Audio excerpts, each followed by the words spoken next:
जय हिंद। आज से हमें नाटक स्टार्ट करने हैं।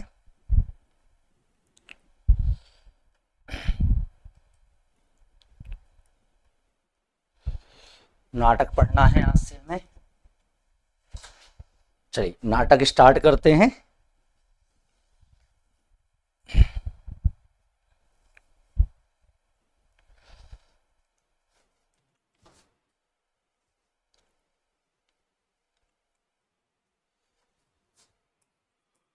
नाटक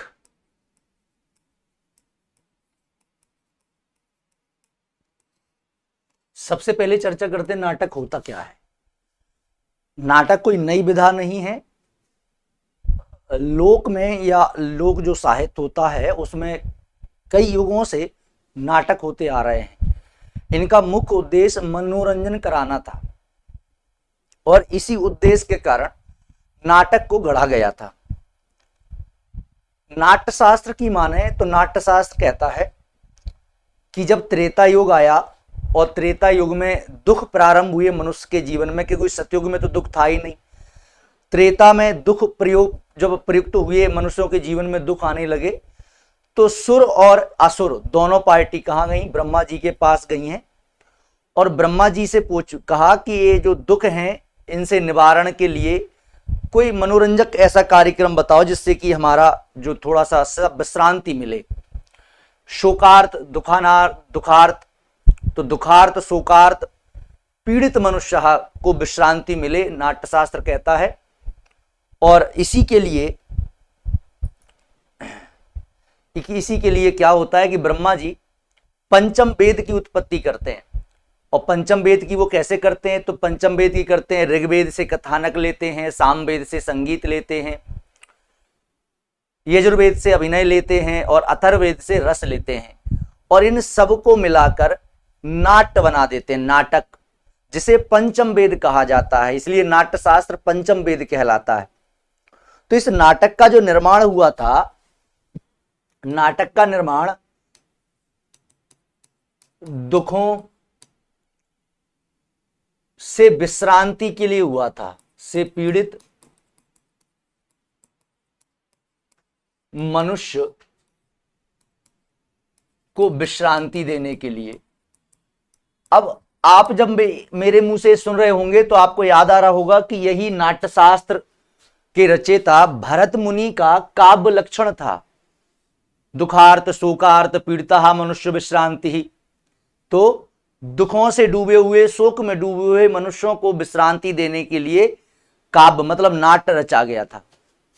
ये ब्रह्मा जी ने ऐसा ही कहा था। और ब्रह्मा जी ने चारों वेदों को लिया। चार वेद हमारे कौन कौन से हैं? तो ऋग्वेद है।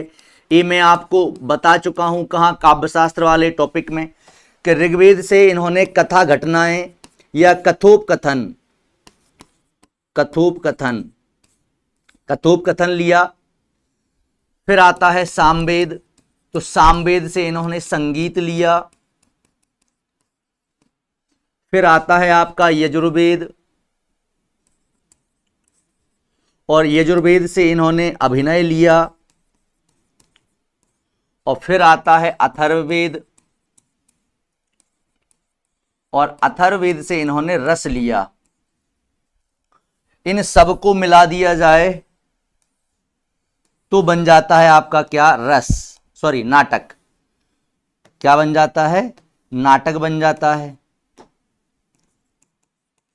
इसलिए नाटक पंचम वेद कहलाता है। क्या कहलाता है? पंचम वेद। ये जो थ्योरी है नाटक की, ये भारतीय है। ये क्या है? भारतीय। तो भारतीय नाटक हमेशा सुखांत क्यों होते थे उसका कारण अब आपको समझ में आ गया होगा। क्योंकि हम दुखों से मुक्ति के लिए नाटक खेल रहे हैं, तो दुखों से मुक्ति के लिए हमें क्या करना पड़ेगा? सुखांत नाटक की रचना करनी पड़ेगी। लेकिन पाश्चात्य शास्त्र में जाइए तो पाश्चात्य शास्त्र कहता है कि वीरों, जो मृत वीर थे, उनकी पूजा के लिए हमने नाटक खेले, तो मृत वीर पूजा से नाटकों का उद्भव हुआ। ये भारतीय पद्धति है कि नाटक कैसे आया। अब पाश्चात्य पद्धति क्या है? तो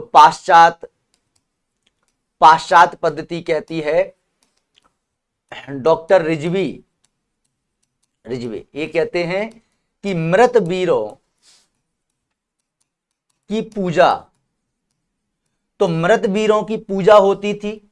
अब मृत वीरों की पूजा से नाटक कैसे उत्पन्न हो सकता है? तो मृत वीरों की पूजा जब हम करने जाते थे पश्चिम में, क्योंकि वहां पर युद्ध होते ही रहते थे, छोटे छोटे राज्य थे तो लड़ते रहते थे, यूनान वगैरह ये आपस में, रोमन यूनान वगैरह।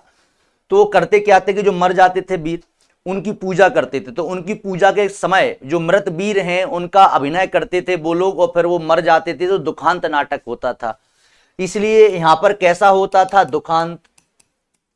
इसलिए पश्चिम में इसको ट्रेजेडी कहा जाता है, और ट्रेजेडी वहां बहुत फेमस होती है। तो ये दो पद्धतियां मैंने आपको बताई कि नाटक क्यों होता था। तो नाटक बहुत पहले से चला आ रहा है मौखिक रूप से लोक साहित्य में। अब हम नाटक की परिभाषा देख लेते हैं, और नाटक की परिभाषा क्या कहती है। तो नाटक की परिभाषा देखो, ये तो नाटक की उत्पत्ति मैंने आपको शॉर्ट में बताई है। अब परिभाषा क्या कहती है नाटक की, और परिभाषा में आपको देखना है भारतेंदु क्या कहते हैं। भारतेंदु हरिश्चंद्र।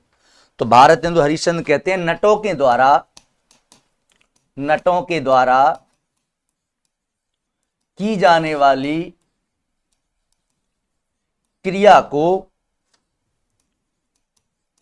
क्रिया ही नाटक है।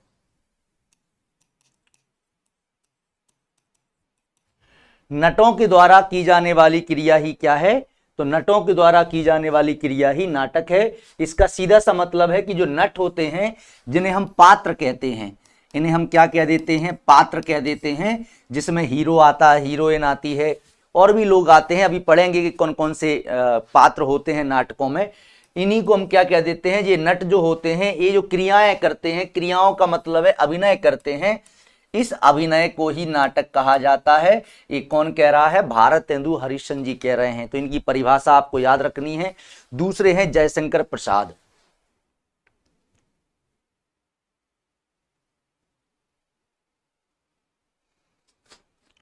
जयशंकर प्रसाद,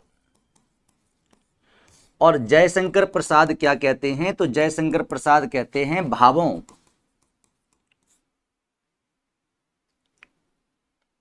का अभिनय के माध्यम से उद्गार ही नाटक कहलाता है।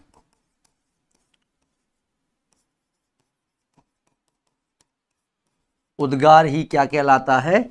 नाटक कहलाता है। ये कौन कह रहे हैं? जयशंकर प्रसाद कह रहे हैं। तो ये दो परिभाषा आपको याद रखनी है। भावों का अभिनय के माध्यम से उद्गार नाटक कहलाता है, और नटों के द्वारा की जाने वाली क्रिया को अर्थात अभिनय को नाटक कहा जाता है। भारतेंदु हरिश्चंद्र। नाटकों की उत्पत्ति तो मैंने आपको बता ही दी। डॉक्टर रिजवे मानते हैं कि नाटक का उदय मृत वीर पूजा से हुआ है पश्चिम में, और भारतीय पद्धति कहती है कि भाई ब्रह्मा जी ने इसका उदय किया था। ये पंचम वेद है, और ये दुख से पीड़ित मनुष्यों को और शोक ग्रसित मनुष्यों को विश्रांति देने के लिए रचा गया था। इसे पंचम वेद कहा जाता है। आगे चलते हैं, नाटक के तत्वों पर बात कर लेते हैं। नाटक के तत्व,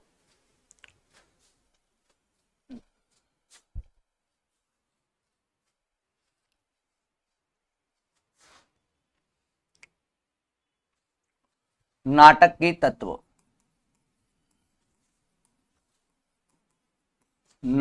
तत्व,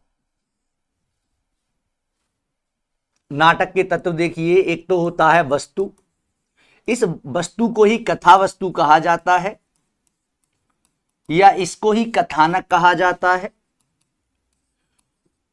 और उपन्यासों में मैंने आपको कथानक खूब बताया था कि कथानक क्या होता है। कथानक मतलब होता है प्लॉट। प्लॉट का सीधा सा मतलब होता है कि आपने कथानक कौन सा चुना है, घटनाक्रम कौन सा चुना है। ऐतिहासिक लिया हुआ है, आधुनिक लिया हुआ है, या आपने पौराणिक लिया हुआ है, इसको कथानक कहते हैं। मतलब आपने किस घटनाक्रम में आपने जोड़ा है। इसमें संकलन त्रय भी आता है, वो अपन देखेंगे। तो वस्तु। दूसरा इसका जो तत्व होता है वो होता है नेता या पात्र। नेता और पात्र। अब नेता और पात्र का मतलब क्या होता है? नेता मतलब हीरो होता है, पात्र जो और आते हैं उनको कहते हैं। अभी समझेंगे क्या क्या आता है। तीसरा आता है रस। रस का मतलब है कि किस प्रकार के रस पर लिखा गया, श्रृंगार पर लिखा गया, वीर पर लिखा गया, है ना, किस चीज पर लिखा गया, तो ये रस होते हैं। ये जो 3 आपने यहां लिखे हैं अभी, ये भारतीय अनुसार हैं, ये भारतीय पद्धति के अनुसार हैं। तो ये भारतीय तत्व हैं कि भारतीय तत्व 3 ही तत्व मानता है नाटक में, लेकिन पाश्चात्य 6 मानते हैं। 3 तो ये ऑलरेडी मानते हैं पाश्चात्य। चौथा मानते हैं संवाद। चौथा संवाद। संवाद मतलब है कि चरित्रों में आपस में जो बातें होती हैं उनको संवाद कहा जाता है। 5वां मानते हैं संकलन त्रय। संकलन त्रय का मतलब है देश, काल और वातावरण। और 6वीं मानते हैं वो अभिनय। अभिनय मतलब होता है रंगमंच, है ना। ये रंगमंच को अरस्तु ने ज्यादा महत्व नहीं दिया था, अपन ने देखा था। उन्होंने किसको महत्व दिया था? कथा वस्तु को ज्यादा महत्व दिया था, है ना। उन्होंने कथा वस्तु को ज्यादा महत्व दिया था। उनके यहाँ भाषा था, हमारे यहाँ संवाद है। उनके यहाँ गीत थे, हमारे यहाँ गीत इसमें नहीं है, बाकी सब चीजें हैं। तो चलिए, ये हैं आपके 6 तत्व। इसमें से 3 तत्व ये भारतीय हैं, और टोटल जो 6 तत्व हैं, ये 6 तत्व ये पाश्चात्य हैं। 6 तत्व पाश्चात्य हैं और 3 तत्व भारतीय हैं, और ये पूरे 6 पाश्चात्य हैं। अब इनको समझना है कि ये होते क्या हैं। तो सबसे पहले कथा वस्तु को समझते हैं। कथा वस्तु क्वेश्चन आ चुके हैं नेट में। नेट का जो पेपर है और आरपीएससी का जो पेपर है और उत्तर प्रदेश का पीजीटी, उत्तर प्रदेश का पीजीटी जिसे वर्ग 1 कहते हैं उत्तर प्रदेश वाला, और राजस्थान की रीट का जो पेपर है, उनमें इनके क्वेश्चनों की भरमार है। अभी तक भाई मध्य प्रदेश आयोग ने नहीं पूछा केवल, तो इसका मतलब ये नहीं है कि नहीं आएगा, लेकिन हाँ, इस बार जो सेट हुआ था उसमें क्वेश्चन आया था, मैं अभी बताऊंगा, यहीं से प्रश्न बना था एक, और वो लगभग गलत हो गया था। तो चलो देखते हैं। अब नंबर एक कथावस्तु। कथावस्तु कथावस्तु 3 प्रकार की होती है भैया, ध्यान से समझना है इसको। एक प्रश्न आ जाता है यहां से, इसलिए मैं बोल रहा हूं ध्यान से समझना। अभी तक जो आपने पढ़ा उसमें से परिभाषा ही से ही प्रश्न आता है, लेकिन अब यहां प्रश्न आएगा। कथावस्तु 3 प्रकार की होती है। पहली होती है प्रख्यात। पहली होती है प्रख्यात, दूसरी होती है उत्पाद्या, और तीसरी होती है मिश्रित।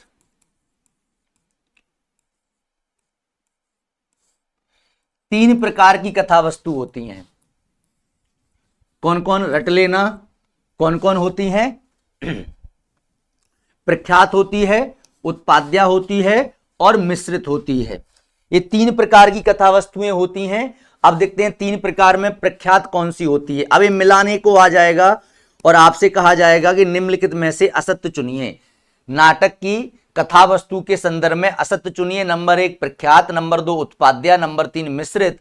प्रख्याता के आगे वो लिख देंगे कि इसमें ऐतिहासिक कथा वस्तु ली जाती है। ऐतिहासिक कथा वस्तु, ऐतिहासिक व पौराणिक कथा वस्तु, कथा वस्तु मतलब अगर आप नाटक खेल रहे हो और नाटक में आपने ऐसी कहानी ली है जो हमारे इतिहास में या हमारे पुराणों में पहले से वर्णित है और वो प्रख्यात है, प्रचलित है, प्रसिद्ध है, जैसे राम कथा, जैसे राम कथा। तो राम कथा हमारी क्या है? पौराणिक और ऐतिहासिक कहानी है, इसलिए इसको प्रख्यात कहते हैं। दूसरी उत्पाद्या है, ये पूरी काल्पनिक होती है। तो जब आप कोई काल्पनिक कथा वस्तु लेते हैं, कथा वस्तु, तो काल्पनिक कथा वस्तु को उत्पाद्या कहते हैं। ये कैसी होती है? टोटल काल्पनिक, टोटल काल्पनिक होती है। जैसे वर्तमान में मूवी बन रही हैं, ये टोटल काल्पनिक होती है, तो इसको बोलते हैं उत्पाद्या। तीसरी होती है मिश्रित। अब नाम से ही समझ में आ रहा होगा, प्रख्यात और उत्पाद्या का मिश्रण, मतलब ऐतिहासिक प्लस काल्पनिक कथा वस्तु। या फिर आपसे ये कह दिया जाए कि दंत कथाएं जो होती हैं, दंत कथाएं, तो दंत कथाएं जो प्रचलित हैं हमारे देश में या किसी भी देश में, उस पर जब आप नाटक खेलोगे तो वो मिश्रित, क्योंकि दंत कथाएं टोटल ऐतिहासिक नहीं होती, उनमें कुछ बातें ऐतिहासिक होती हैं और कुछ समय के साथ जुड़ते हुए कल्पना के माध्यम से हम तक पहुंचती हैं। तो इसमें ली जाती है ऐतिहासिक कथा वस्तु और काल्पनिक। जैसे आपने देखा होगा बाहुबली जो मूवी बनी है वो इसी प्रकार की कथा वस्तु पर बनी हुई है। जैसे कि पद्मिनी जो कथा फिल्म बनी थी या पद्मिनी जो काव्य लिखा गया वो ऐतिहासिक और काल्पनिक है। आचार्य शुक्ल ने कहा कि इसका पूर्वार्ध जो है वो काल्पनिक है और उत्तरार्ध जो है वो ऐतिहासिक है। इस प्रकार की कथा वस्तु सबसे श्रेष्ठ मानी जाती है, सबसे श्रेष्ठ मानी जाती है।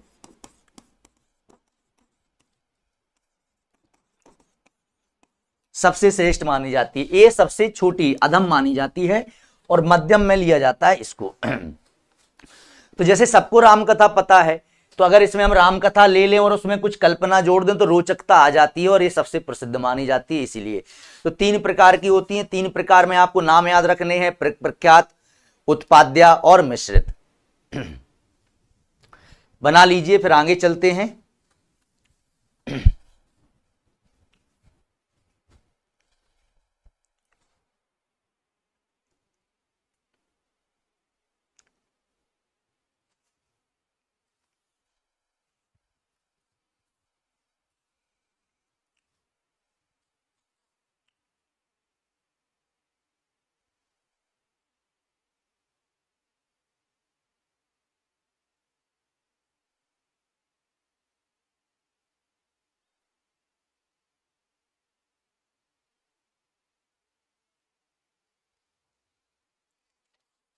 अब चलते हैं आगे।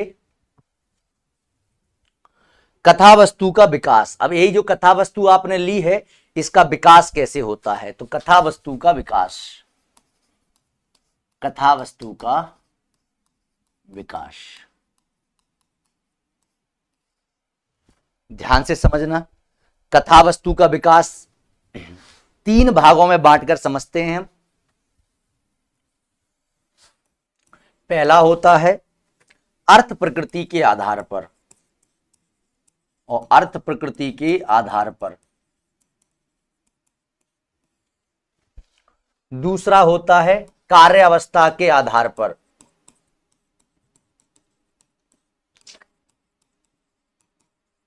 तो जो हमने अभी कथा वस्तु पढ़ी है उसका विकास कैसे कैसे होता है। और संधि, कथा वस्तु संधि, ये 3 प्रकार के हमने विकसित होने के तत्व लिए हैं। अब इन सब में आते हैं। तो इस बार जो मैं कह रहा था सेट में प्रश्न आया वो कहां से आया था, वो आया था यहां से, सेट 2024, यहां से प्रश्न आया था। ये जानकारी बहुत वैसी रहती है जो सबको पता होनी चाहिए अगर हम नाटक पढ़ रहे हैं। इसमें आता है पहला बीज। अब ध्यान से समझते चलना बीज क्या होता है। फिर आता है बिंदु, फिर आता है पताका, फिर आती है प्रखरी और फिर आता है कार्य। ये 5 चरण आते हैं इसमें, और इन 5 चरणों में ही क्या होती है, पूरी घटनाक्रम विकसित होता है, कथा वस्तु विकसित होती है। इसमें भी 5 आते हैं। पहला आता है आरंभ,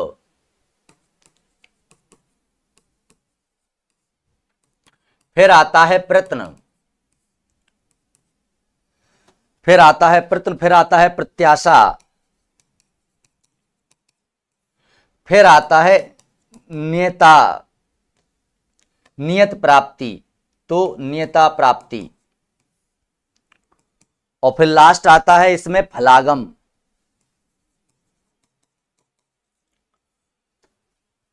ये क्या होता है, संधि। तो संधि इन दोनों का मिश्रण होता है। अभी अपन समझेंगे होता क्या क्या है।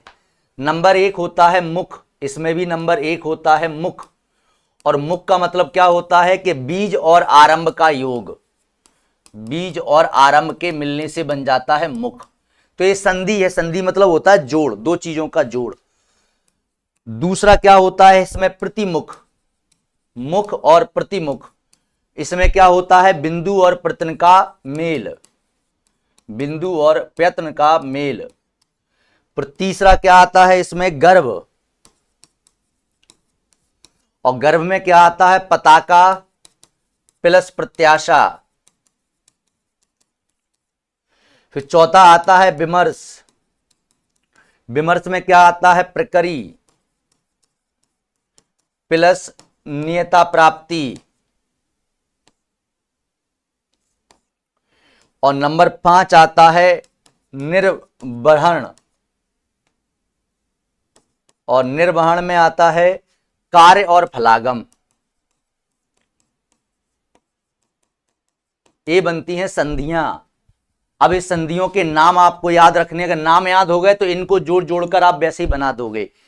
अब आपके मन में आ रहा होगा सर कथावस्तु का विकास अर्थ के आधार पर होता है, कार्य अवस्था के आधार पर होता है, संधि के आधार पर होता है, क्वेश्चन कैसे बनेगा? तो उनने क्वेश्चन पूछा था कि कथावस्तु के विकास में पता का किस प्रकार की अवस्था में आता है? अर्थ के आधार पर है, कार्यावस्था के आधार पर है, या संधि के आधार पर है? ऐसा प्रश्न आ जाएगा।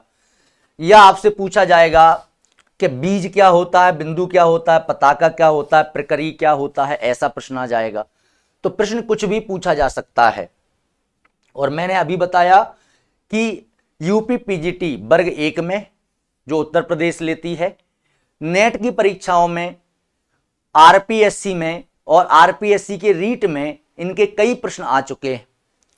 मध्य प्रदेश में सेट 2024 में इसका प्रश्न जो अभी अभी हुआ था उसमें एक प्रश्न आया था। अगर आपके पास सेट के एग्जाम होंगे तो आप देखना, सेट के एग्जाम में एक प्रश्न आया है। मैं आज जाके देखूंगा, पेपर अगर रखा होगा तो मैं पेपर में से क्वेश्चन ही निकाल लाऊंगा।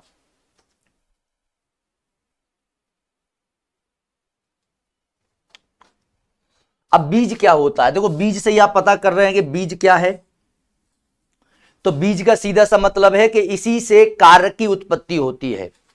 कार्य की उत्पत्ति, कार्य क्या है? यहां पर लक्ष्य है।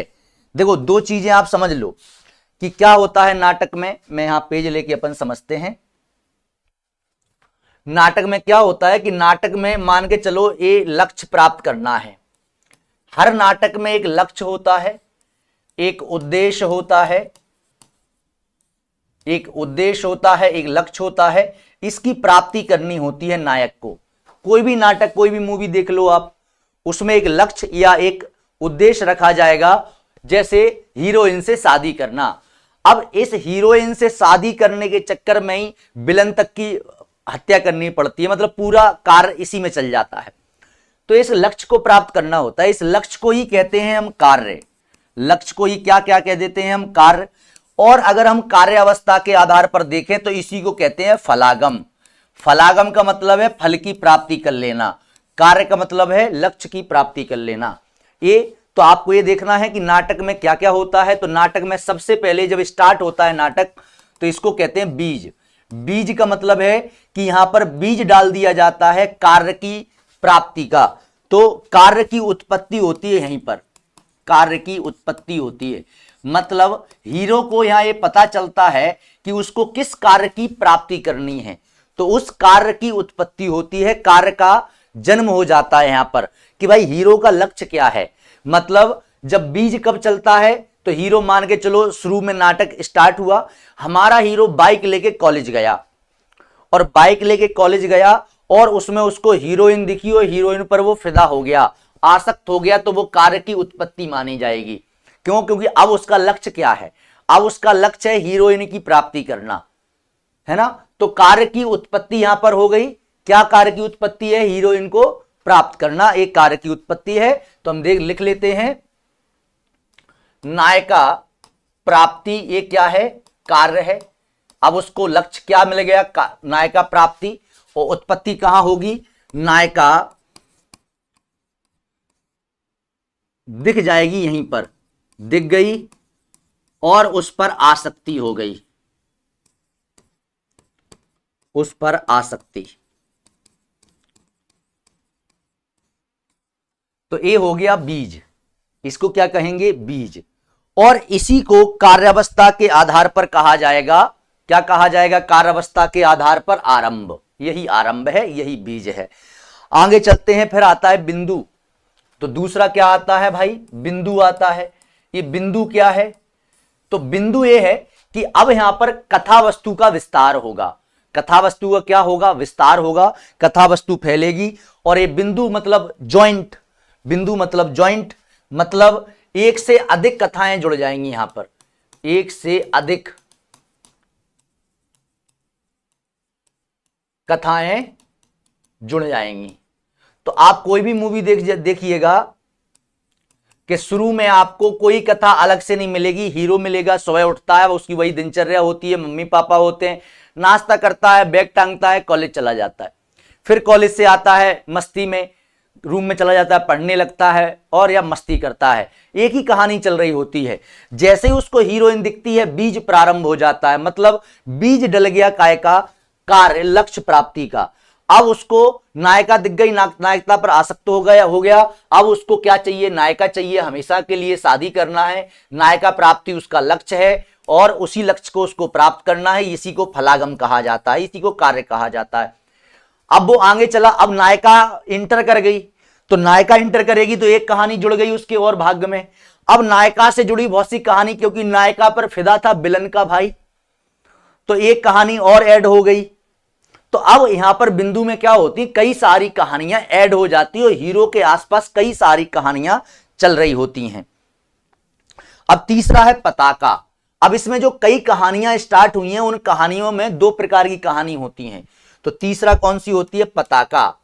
पताका क्या होता है भाई साहब, पताका, पताका एक ऐसी कहानी होती है जो मूल कथा के साथ प्रारंभ, मतलब इस कथा के साथ जुड़ जाएगी और अंत तक चलेगी, अंत तक चलने वाली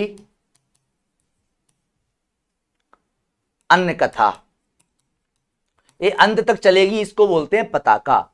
तो ये जो बिंदु पर कई कहानियां स्टार्ट हुई हैं, इन कई कहानियों में से कुछ कहानियां ऐसी होती हैं जो बीच में ही खत्म हो जाती हैं, जो बीच में ही खत्म हो जाती हैं, है ना। अभी बताऊंगा कौन कौन सी उदाहरण देके।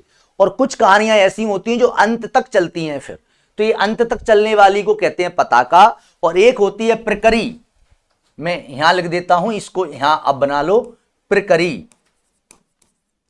और प्रकरी क्या होती है,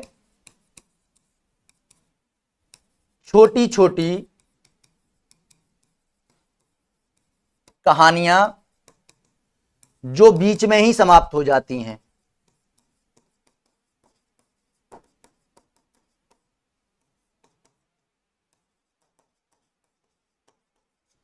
तो ये क्या है, प्रकरी है। और आपसे ये प्रकरी और पताका कभी भी पूछ सकते हैं, बहुत इंपॉर्टेंट होती हैं। पताका और प्रकरी सबसे ज्यादा प्रश्न बनाने वाली यही दो ऑप्शन होते हैं। अब आपको पता चला कि हमारा नाटक कैसे चलता है। तो नाटक भाई साहब ऐसे चलता है। हमने क्या उदाहरण लिया था कि हीरो ने नायिका को देखा और अब उसका लक्ष्य क्या हो गया, अब उसका लक्ष्य जो है वहीं से प्रारंभ हो गया, उत्पत्ति हो गई कार्य की, लक्ष्य की, कि हमें हीरोइन की प्राप्ति करनी है। अब आगे बढ़ता है तो कई सारे घटना, हीरोइन के भाई की घटना प्रारंभ हो जाती है। हीरोइन का पापा बहुत बड़ा विलन है और वो हीरोइन की शादी एक और बड़े गुंडे के भाई से करना चाहता है। तो इतनी कहानियां ऐड हो गई इसमें। अब पताका, इसमें छोटी छोटी कहानियां, इसमें जो कहानियां ऐड हुई उसमें सबसे लंबी वाली कहानी कौन सी है, शत्रु वाली, खलनायक वाली। ये अंत तक चलेगा, बीच में नहीं मरेगा, लास्ट तक चलेगा। ये है पताका। प्रकरी क्या है, इसमें छोटी छोटी कहानी, जैसे हीरोइन की सहेली की कहानी आएगी, छोटी सी कहानी आएगी, बीच में ही खत्म हो जाएगी। हीरो के जो दोस्त है उसकी कहानी आएगी कि गुंडा हीरो के दोस्त को हीरो से बदला लेने के लिए बीच में ही मर्डर कर देता है, उसका मार देता है। ये प्रखरी है। और तुम्हारा लक्ष्य या कार्य या फलागम क्या है, रस की सिद्धि क्या है, कि लास्ट में हीरो खलनायक का वध करके, उसकी हत्या करके नायिका को उठा लाता है और शादी कर लेता है, हैप्पी एंडिंग हो जाता है। ये है। तो आप देखो, अब हमने यहां पर मान के चलो कार्य अवस्था उत्पत्ति हो गई, एक से अधिक कथाएं जुड़ गई। तो पताका कथा कौन सी है, जैसे रामायण में देखो मां सबरी की कथा, मां सबरी कथा, ये कैसी है, सॉरी पताका मतलब अंत तक चलने वाली। तो सुग्रीव विभीषण की कथा, सुग्रीव और विभीषण की कथा, ये कहां तक चलेगी, लास्ट तक चलेगी। प्रखरी में क्या आएगी, मां सबरी की कथा, मां सबरी की कथा, मां अहिल्या की कथा, छोटी छोटी कथाएं आएंगी और बीच में खत्म हो जाएंगी।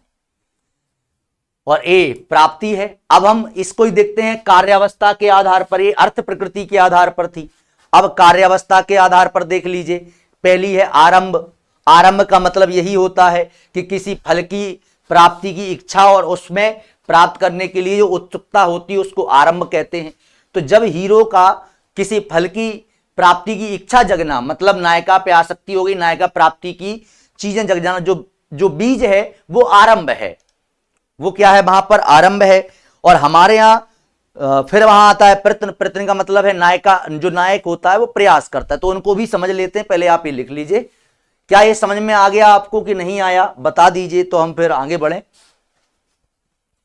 प्रकरी और पता का क्या होता है, समझ में आ गया? आ गया होगा, बहुत ही आसान है, इसमें कुछ अभी कुछ कठिन आया नहीं है।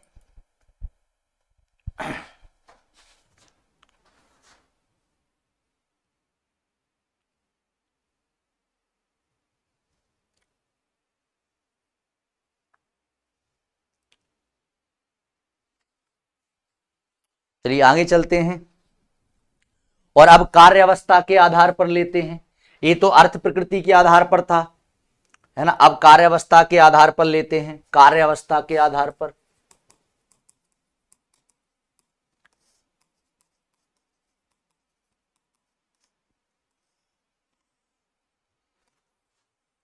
पहला है आरंभ।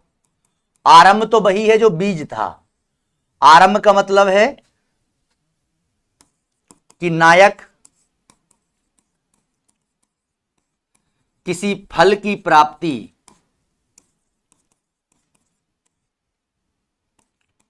हेतु इच्छुक होना।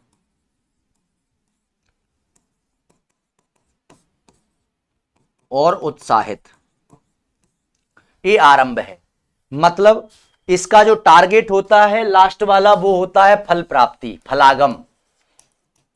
फलागम पर नाटक हो जाता है समाप्त इसका। फलागम का मतलब है लक्ष्य प्राप्त कर लेना, उसमें था कार्य या लक्ष्य, वही है ये फलागम। तो अब यहां पर जो आरंभ होता है उसमें क्या होता है कि हीरो किसी फल की प्राप्ति हेतु इच्छुक, इच्छा जगती है उसके अंदर और उत्साहित होता है। तो सीधी सी बात वही है कि हीरो कॉलेज गया, हीरो ने लड़की को देखा, उसको उस पर आसक्ति हो गई। अब इसके मन में इच्छा जाग गई कि हीरोइन को प्राप्त करना है, शादी करना है, यही है आरंभ। दूसरा है प्रयत्न। प्रयत्न का मतलब क्या होता है? तो प्रयत्न का मतलब होता है फल प्राप्ति के लिए, फल प्राप्ति के लिए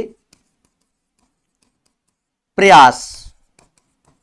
अब वो हीरोइन की सहेली से बात करेगा, सहेली को अपने फेवर में लेगा, चॉकलेट देगा, रेस्टोरेंट ले जाएगा, बहुत सारी बातें करेगा, बहुत सारे काम करेगा ताकि उसको फल प्राप्त, मतलब हीरोइन की प्राप्ति हो जाए। तो ये है प्रयत्न। ये क्या है? प्रयत्न है। जब नायक क्या करता है? फल की प्राप्ति के लिए प्रयास करता है, तो इसको प्रयत्न कहते हैं। तीसरा क्या है? प्रत्याशा। शब्दों को समझना। प्रत्याशा, आशा मतलब क्या होती है? तो प्रयत्न मतलब तो होता है प्रयास, आशा मतलब क्या होती है? आशा मतलब होती है फल प्राप्ति की आशा। फल प्राप्ति की आशा जगने लगे, फल प्राप्ति की आशा जाग जाए, मतलब आशा दिखने लगे, होप दिखने लगे, तो क्या होता है?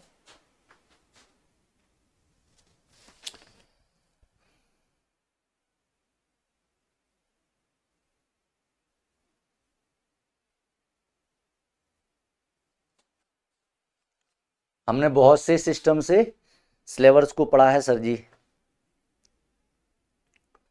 हाँ बिल्कुल। चलिए, तो प्रत्याशा मतलब फल प्राप्ति की इच्छा। अब देखो, अपन ने दो चीजें समझ ली थी कि हीरोइन को देखा, उसकी प्राप्ति, फलागम क्या है हीरो के लिए कि हीरोइन से शादी हो जाए। अब उसने हीरोइन से शादी, मतलब हीरोइन को प्राप्त करने के लिए, उसके दिल में अपनी जगह बनाने के लिए कई प्रकार के कार्य चालू कर दिए। हीरोइन को मान लो वृद्धों की सेवा करना अच्छा लगता है, तो हीरो सबके लिए ले जा रहा है कहीं ना कहीं उसको दिखाने के लिए। अब हीरोइन उसकी तरफ देखने लगी है, मुस्कुराने लगी है, और हीरोइन की सहेली ने भी आगे कह दिया कि हीरोइन के मन में तुम्हारे लिए प्रेम जाग रहा है। तो ये फल प्राप्ति की आशा जहां हो जाए उसको कहते हैं प्रत्याशा। अब इसका चौथा है नियत या प्राप्ति। तो नियत या प्राप्ति का मतलब है कि जहां निश्चित हो जाए, तो नियता प्राप्ति, इसका मतलब क्या होता है कि जहां प्राप्ति निश्चित हो जाए, फल प्राप्ति निश्चित हो जाए कि भाई साहब अब तो फल प्राप्ति मिलेगी ही मिलेगी, तो इसको कहते हैं नियताति। तो नियताति क्या है कि जहां फल प्राप्ति निश्चित हो जाए, यहां पर आशा थी, यहां पर आशा थी, यहां पर निश्चित हो गई कि अब कोई चीज नहीं है, और जब निश्चित हो जाएगी और फलागम पे क्या होगा, फल प्राप्ति हो जाएगी।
अब चलते हैं संधि के आधार पर। तो नाट संधियां, नाटक संधि, और ये भी 5 होती हैं। पहली होती है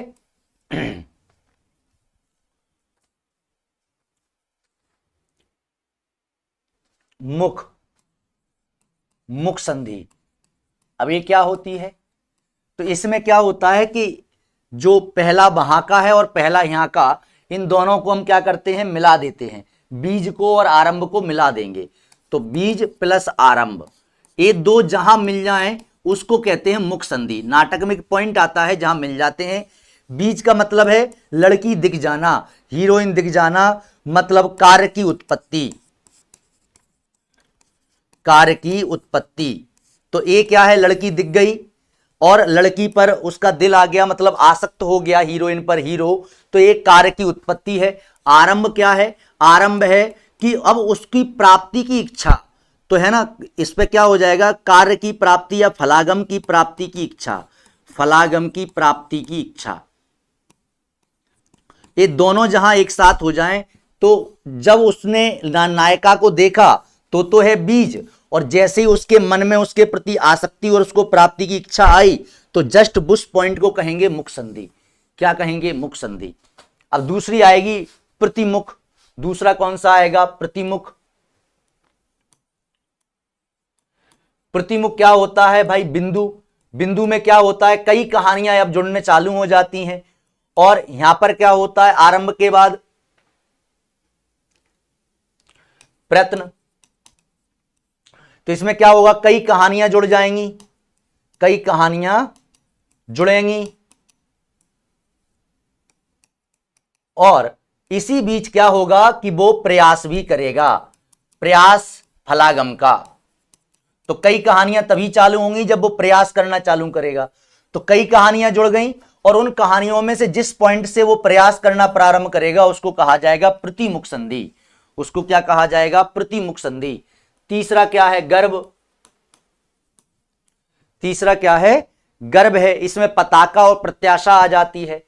तो इसमें पताका आता है और प्रत्याशा आती है। पताका क्या है, तो पताका इसमें एक ऐसी कहानी प्रारंभ हुई थी, यहां पर लंबी कहानी, लंबी कहानी प्रारंभ हुई, लंबी कहानी, क्योंकि आपने बिंदु पर कई सारी कहानियां प्रारंभ करवाई, उनमें से कुछ लंबी होगी कुछ छोटी होंगी। तो लंबी वाली कहानियां क्या कहलाती हैं, पताका। छोटी वाली कहानियां कहलाती हैं प्रखरी। तो एक लंबी कहानी प्रारंभ हुई होगी, और प्रत्याशा का मतलब है कि जहां पर लंबी कहानी प्रारंभ हुई, और ये लंबी कहानियां क्या होंगी, नाटक को में नायक को फलागम की प्राप्ति के लिए सहायक बनने के लिए। तो जैसे ये लंबी कहानी सहायक बनने के लिए कुछ पात्र आए कि हम नायक को हीरोइन से मिला देंगे, तो तो ये प्रत्याशा मतलब फल प्राप्ति की आशा हो जाएगी, फल प्राप्ति की आशा हो जाएगी। तो मान के चलो जैसे कि भगवान राम को सुग्रीव मिले थे, तो भगवान राम को सुग्रीव मिले, फिर उन्होंने माता सीता की खोज करवाई और उन्हें प्राप्त फल प्राप्ति मतलब माता सीता की प्राप्ति की आशा जगने लगी थी। तो वही पॉइंट क्या कहलाएगा? गर्व। वही पॉइंट क्या कहलाएगा? गर्व कहलाएगा, है ना। लंबी कहानी क्या हो गई? सुग्रीव मित्रता, और जैसी सुग्रीव मित्रता हुई तो भगवान राम को क्या प्राप्ति की आशा हो गई? तो मां सीता की खोज की आशा हो गई, क्या वो मिल जाएंगी। तो इस बिंदु को कहा जाएगा गर्व। कई कहानियां कब जुड़ी? जब माता सीता का हरण हुआ, है ना, और यहीं से प्रयास चालू हो गया माता सीता को ढूंढना। अब नंबर 4 पर चलते हैं। नंबर 4 क्या है? तो नंबर 4 है विमर्श। नंबर 4 क्या है? विमर्श है। और विमर्श क्या है? इसमें छोटी कहानी मतलब प्रकरी और नियता प्राप्ति।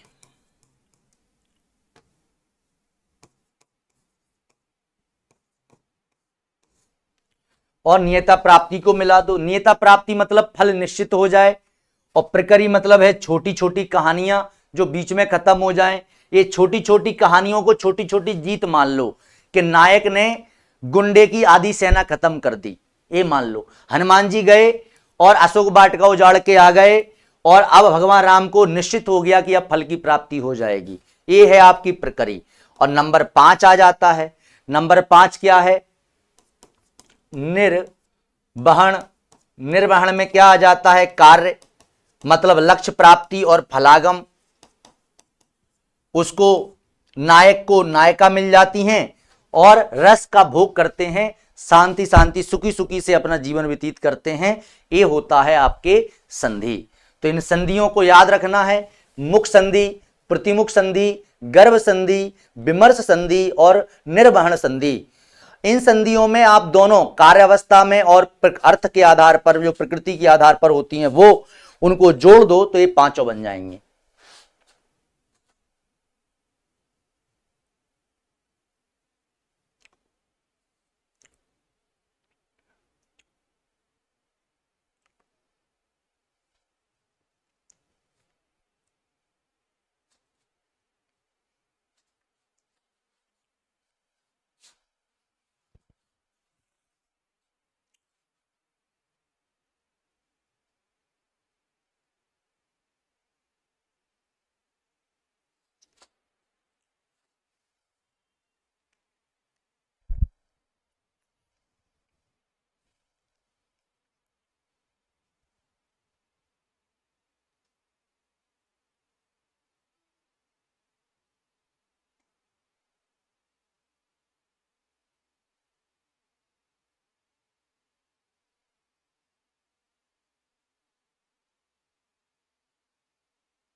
आगे चलते हैं। नाटक के पात्र। नाटक के पात्र। पात्र मतलब कैरेक्टर, और कैरेक्टर में नंबर 1 होता है सबसे पहले नायक। नायक और दूसरी होती है नायिका, मतलब हीरो और हीरोइन, ये सबसे प्रसिद्ध होते हैं। और तीसरा सबसे प्रसिद्ध होता है खलनायक। इन तीनों पर ही मूवी बनती है, नाटक बनता है। नाटक में मुख्यतः जो नायक होते हैं वो 3 होते हैं, सॉरी 4 होते हैं। एक होता है धीरोदात्त नायक, ध्यान से समझना, इसको समझ लो। धीरोदात्त नायक सबसे इंपॉर्टेंट होता है और सबसे महान। ये सर्वगुण संपन्न, सर्वगुण संपन्न, विनम्र, विनम्र, शक्तिशाली, न्यायप्रिय,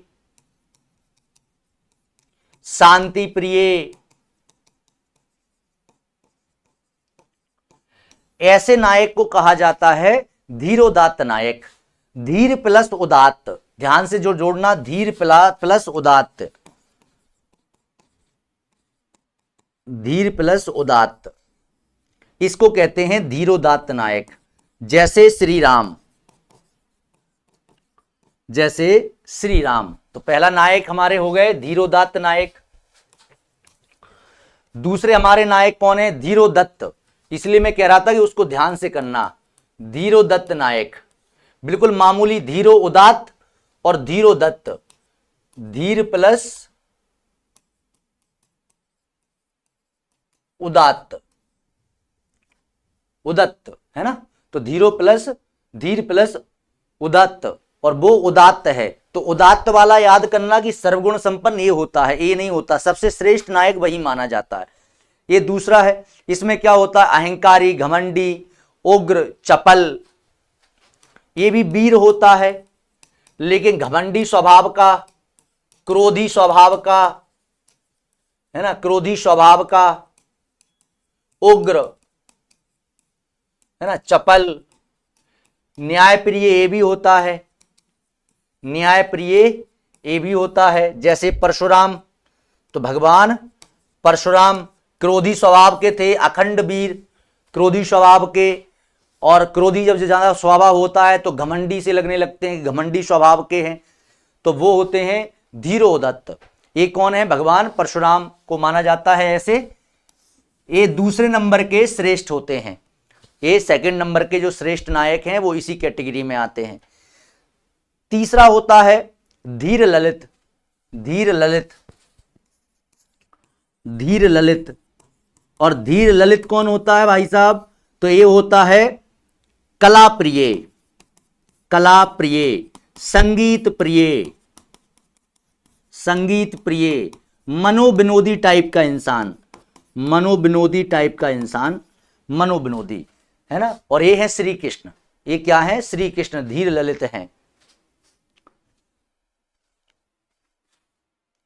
ये कौन है? श्री कृष्ण हैं।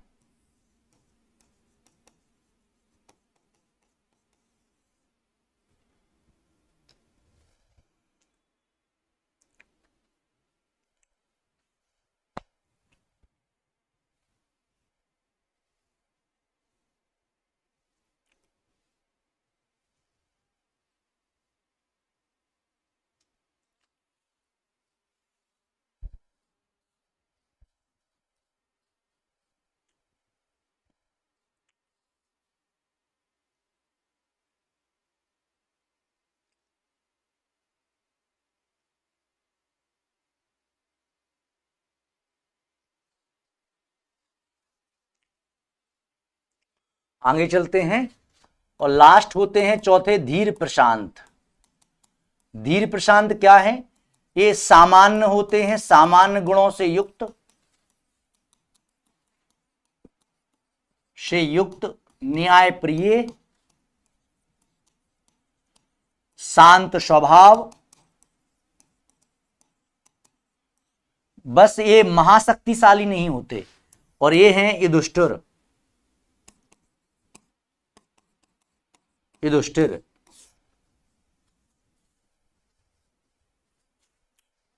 ये है नायक के प्रकार। तो पहला पात्र हमने पढ़ा नायक।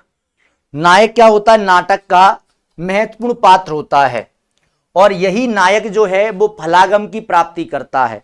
तो फलागम की प्राप्ति या कार्य सिद्धि करने वाले को नाटक का नायक कहा जाता है। और इस नाटक में जो नायक होते हैं वो 4 प्रकार के होते हैं। 4 प्रकार के नाटकों में से, 4 प्रकार के नायकों में से आप किसी भी प्रकार का नायक चुन सकते हैं अपने नाटक के लिए। अब आती है नायिका। तो नायिकाओं के कई भेद हैं, कई भेद हैं।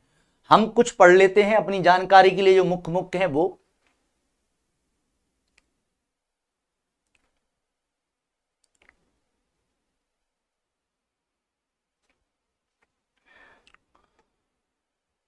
नायिका, अब नायिका 2 प्रकार की होती हैं। सबसे पहले तो स्वयकिया और परकिया, स्वयकिया और परकिया। स्वयकिया भी 3 प्रकार की और परकिया भी 3 प्रकार की। मुग्धा, मध्या, प्रौढ़ा। मतलब मुग्धा जिसको अभी अभी यौवन आ रहा हो, जिसको अभी अभी यौवन आ रहा हो, जल्दी शादी कर दी जाए, और वो स्वयकिया मतलब होती है पत्नी। स्वयकिया मतलब पत्नी, जिसकी जल्दी शादी कर दी जाए, जिसमें अभी अभी यौवन आ रहा हो, उसको मुग्धा कहते हैं। जिसमें यौवन आ चुका है, जिसमें काम और लज्जा बराबर मात्रा में आ गई है, वो मध्या। और जिसमें लज्जा समाप्त हो गई है, काम अधिक बढ़ गया है, वो प्रौढ़ा। मतलब 25 प्लस ऊपर प्रौढ़ा मानी जाती है, और 18 से 25 जो उम्र है वो मध्या की होती है, और 14-15 से 18 तक मुग्धा मानी जाती है। एक लंबा लंबा सा, अब तो बढ़ गया है खैर इनका, लेकिन हाँ एक लंबा लंबा मोटा मोटा एक हिसाब है। परकिया मतलब होती है प्रेमिका। अब प्रेमिका मतलब पत्नी नहीं होना, दूसरे की पत्नी हो सकती है, स्वयं की पत्नी ना हो, प्रेमिका हो, कोई भी और हो, वो परकिया कहलाएगी। ये भी 3 होती हैं, मुग्धा होती है, मध्या होती है, और प्रौढ़ा होती है।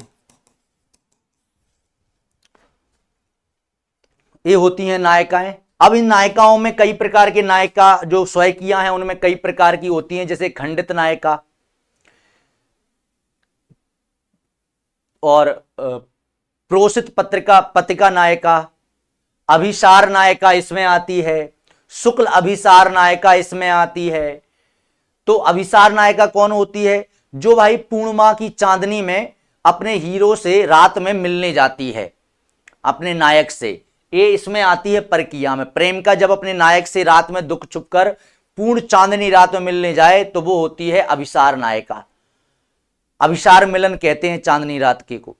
उसके बाद शुक्ल अभिसार नायिका, जो अंधेरी रात में मिलने जाए, और ऐसी अंधेरी रात जिसमें नायिका जाते हुए ना दिखे, उसकी सखी उसके शरीर की गंध सूंघकर उसके पीछे पहुंचे, इसको बोलते हैं शुक्ल अभिसार नायिका। प्रोसित पत्रिका नायिका का मतलब होता है जिसका पति विदेश चला गया हो, उसको प्रोसित पत्रिका कहते हैं, वो इसमें आती है। खंडित नायिका, ऐसी नायिका जिसको पता हो कि उसका पति किसी दूसरी नायिका से मिलन करके आ रहा है और उसके शरीर पर उस मिलन के चिन्ह भी देख ले, ऐसी नायिका को, ऐसी पत्नी को खंडिता नायिका कहा जाता है। अब ऐसे कई भेद हैं जिन भेदों को अपन अब नहीं पढ़ना चाहते।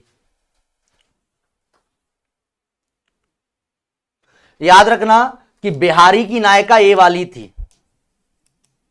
बिहारी की नायिका कौन है? मुग्धा। मुग्धा है और वो परकिया है।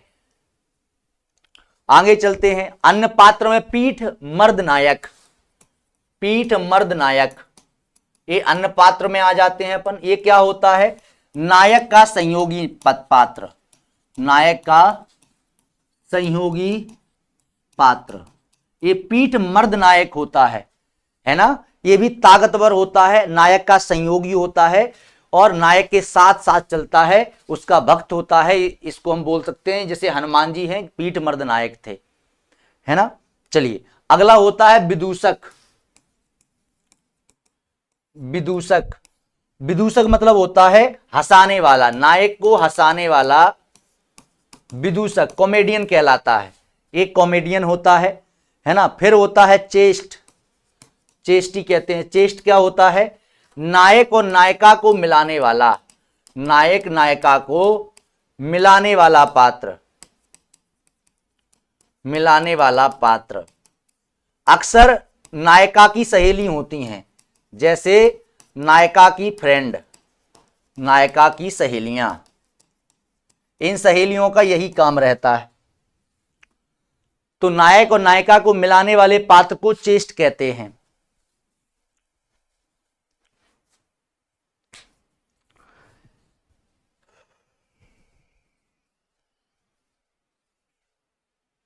और लास्ट होता है खलनायक। और लास्ट पात्र कौन होता है? खलनायक। तो हमने सारे पात्र पढ़ लिए। खलनायक, नायक का विरोधी। विरोधी स्वभाव में भी और गुणों में भी, इसको बोलते हैं खलनायक। और नायक को फल प्राप्ति में बाधा डालने वाला भी यही रहता है। तो ये जब तक बाधा नहीं डालता जब तक एक खलनायक नहीं होता, लेकिन जैसे ये बाधा डालता है तो एक खलनायक बन जाता है।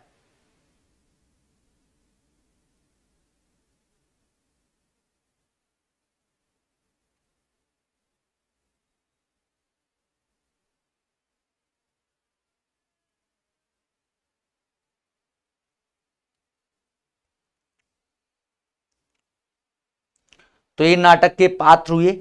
नाटक की सारी जानकारी मैंने आपको दे दी। अब चलते हैं हिंदी नाटकों का विकास क्रम, और अब हम हिंदी नाटकों में प्रवेश करते हैं। अभी तक हम नाटकों की केवल जानकारी ले रहे थे, केवल जानकारी।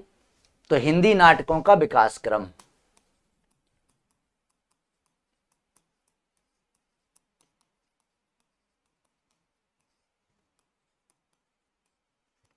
पहला भारत तेंदु युग के पूर्व,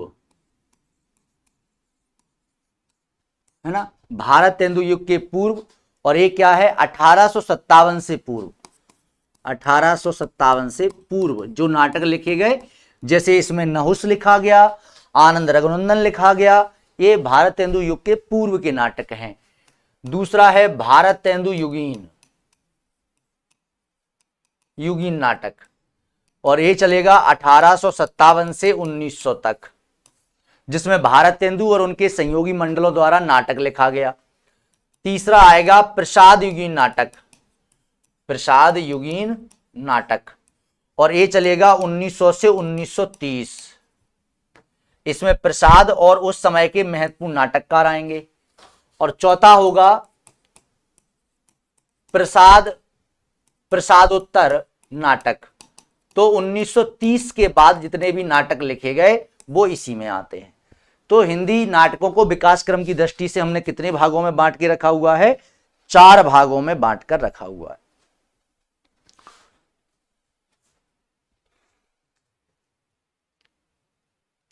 देखो भाई, पहली क्लास में समय लगता है चीजें बताने, जैसे अभी उनको 1 घंटे हो गया है, और 1 घंटा में केवल हम ये सीख पाए कि नाटक की विकास प्रक्रिया, नाटक के पात्र, नाटक की संधियां, नाटक की कार्यावस्थाएं ये क्या होती हैं। अब आपको टाइम नहीं लगेगा, अब हम नाटक जल्दी पढ़ लेंगे। अब चलते हैं नाटकों पर। चलिए, हिंदी का प्रथम नाटक और उसको बताने वाले, प्रस्तुता करने वाले आचार्य या समीक्षक। तो हिंदी का पहला नाटक गए सुकुमार रास, ये देहलन कवि का है। गए सुकुमार रास ये रास पद्धति का है और ये अपभ्रंश भाषा में लिखा गया है। अभी का नहीं है, आदिकालीन है। लेकिन डॉक्टर दशरथ ओझा नाटकों पर इनने बहुत काम किया है, और हिंदी नाटक और उसका विकास नाम से इनने पुस्तक लिखी थी। उस पुस्तक में इनने बताया है कि गए कुमार रास देहलन कवि का हिंदी का पहला नाटक मानना चाहिए, अपभ्रंश का पहला नाटक मानना चाहिए। तो याद करना, ये बहुत पूछा जाता है कि डॉक्टर दशरथ कुमार ओझा के अनुसार हिंदी का पहला नाटक कौन सा है। दूसरा मानते हैं गणपति चंद्र गुप्त, और नाटक का नाम क्या है, गोरक्ष विजय। ये विद्यापति ने लिखा था, इसलिए विद्यापति को डॉक्टर गणपति चंद्र गुप्त, विद्यापति को हिंदी का प्रथम नाटककार सिद्ध करते हैं। ये हालांकि मैथिली में था। कैसे था मैथिली में गोरक्ष विजय, तो इसमें जो पद आए थे वो पद लिखे थे इन्होंने संस्कृत में, वो काय में लिखे थे संस्कृत में, और जो गद्य आए थे वो काय में लिखे थे मैथिली में। तो इस प्रकार से इन्होंने कहा कि ये मैथिली जो हिंदी है उसमें सबसे पहले गोरक्ष विजय लिखा गया, इसलिए विद्यापति को पहला नाटककार मान लेना चाहिए। आगे चलते हैं, आनंद रघुनंदन, ये बहुत महत्वपूर्ण है।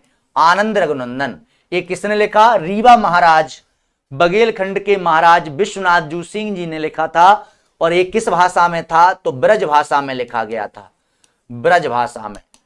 और इस नाटक को आचार्य रामचंद्र शुक्ल और डॉक्टर बच्चन सिंह, दो महत्वपूर्ण आलोचक। इसलिए इंपोर्टेंट हो जाता है कि आचार्य शुक्ल का सबसे पहले पूछा जाता है कि आनंद रघुनंदन को हिंदी का पहला नाटक किसने माना? आचार्य शुक्ल ने माना, है ना। और ब्रज भाषा में लिखा गया है, इस नाटक को ही महत्वपूर्ण हिंदी का पहला नाटक माना जाता है। नहुस, ये गोपाल चंद गिरधर दास, इनका वास्तविक नाम गिरधर दास, और ये हरिश्चंद्र जी के पप्पा थे। ये किसके पप्पा थे? हरिश्चंद्र जी के पप्पा थे। और इन्होंने एक नाटक लिखा था नहुस, और ये भी काय में लिखा हुआ है, ब्रज भाषा में। और भारत तेंदु हरिश्चंद्र जी इसको हिंदी का पहला नाटक घोषित करते हैं, पहला नाटक घोषित करते हैं। तो ये है। अब किसके अनुसार आपसे पूछ रहे हैं, आपको वो बताना है। नगेंद्र इस विवाद में आई नहीं। नगेंद्र ने सीधा स्टेटमेंट दिया कि हिंदी नाटकों का प्रारंभ भारत तेंदु युग से ही प्रारंभ मानना चाहिए। नगेंद्र क्या कह देते हैं, एक स्टेटमेंट, हिंदी नाटकों का प्रारंभ भारत तेंदु युग से ही स्वीकार करना चाहिए। अगर ये पूछ लें कि स्टेटमेंट किसका है, तो ये स्टेटमेंट है डॉक्टर नगेंद्र का। अब मुझे आप जवाब दीजिए कि नहुस नाटक तो लिखा है गोपाल चंद गिरधर दास जी ने, लेकिन नहुस काव्य किसने लिखा? नहुस काव्य के राइटर कौन है?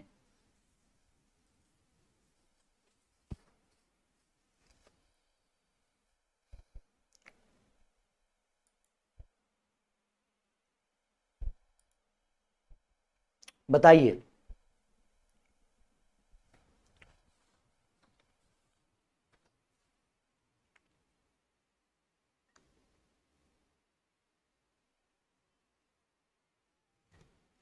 बता सकते हैं कि नहुस नाम से कविता काव्य किसने लिखा था?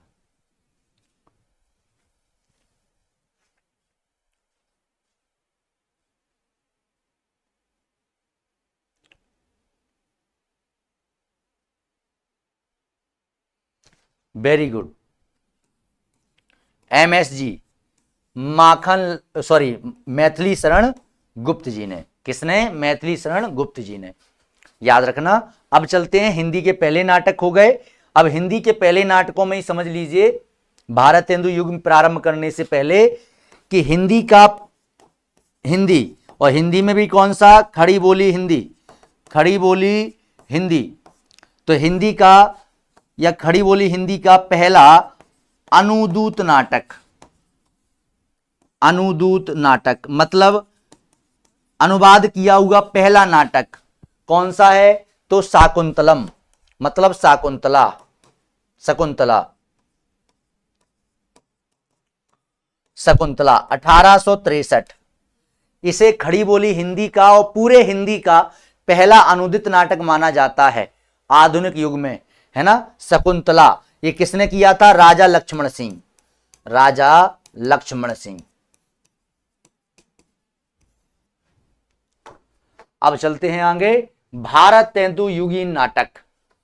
भारत तेंदु युगीन नाटक भारत तेंदु युग नाट्य साहित्य का प्रथम चरण है। और आपको बता दूं कि सबसे ज्यादा सफलता भारत तेंदु युगीन रचनाकारों को नाटकों में ही प्राप्त हुई है, खासकर हरिश्चंद्र जी को। और ये हिंदी का पहला आधुनिक चरण है। और इसीलिए आचार्य शुक्ल कहते हैं कि विलक्षण बात तो यह है कि हिंदी गद्य का प्रारंभ नाटक से होता है। ये मैं कई बार बता चुका हूं आप लोगों को।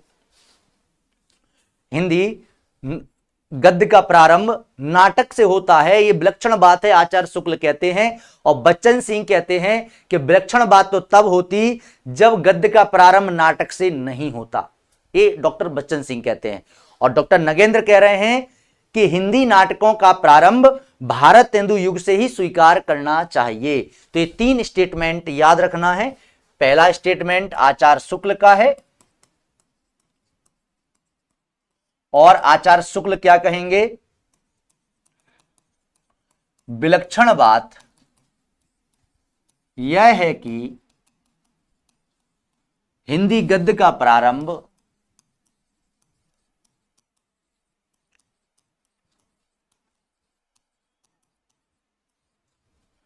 नाटकों से हुआ।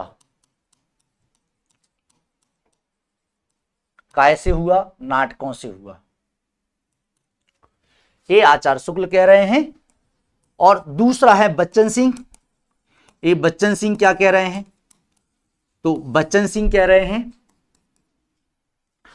कि विलक्षण बात तो तब होती, या आश्चर्य तो तब होता,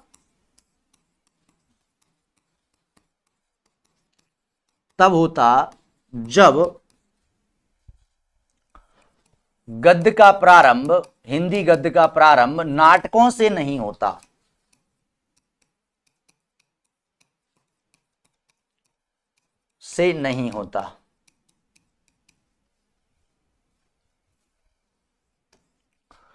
तीसरा, नगेंद्र कहते हैं कि हिंदी नाटकों का प्रारंभ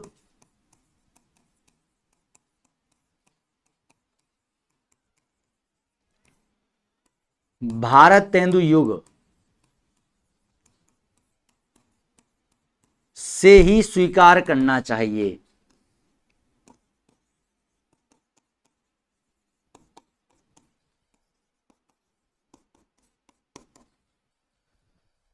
तो ये 3 स्टेटमेंट आप याद करेंगे, इस बात को याद रखना।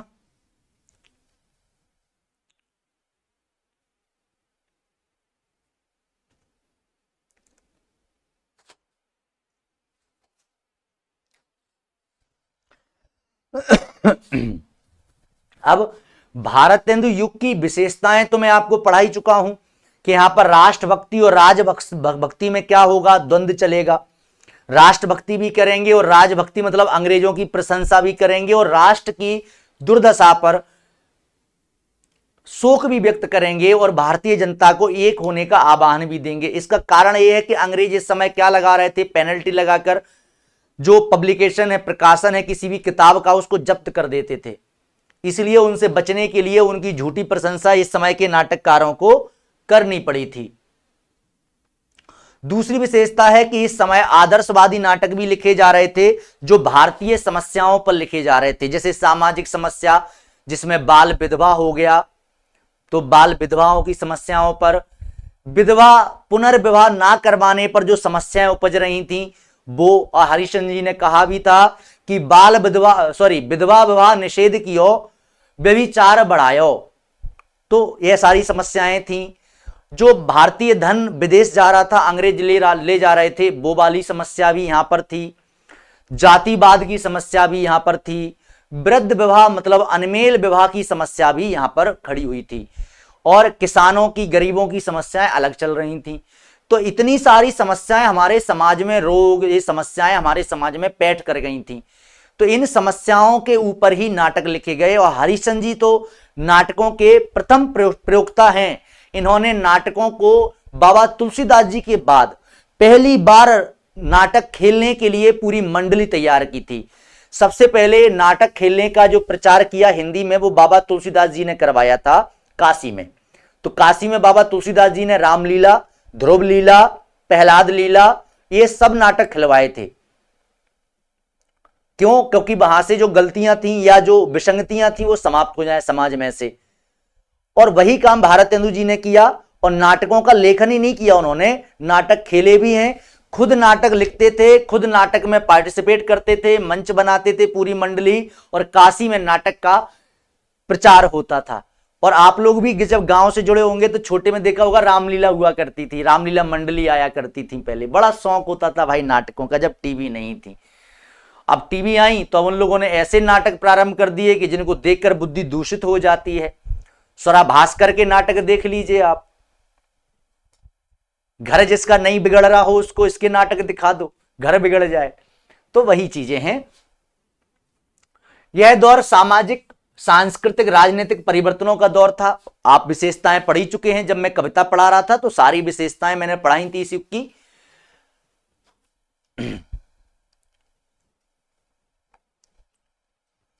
नाट्य विधा में भारतेंदु के अत्यंत महत्वपूर्ण योगदान को देखते हुए इस युग का नाम भारतेंदु युग ही रख दिया गया, क्योंकि भाई सबसे अच्छे नाटककार थे।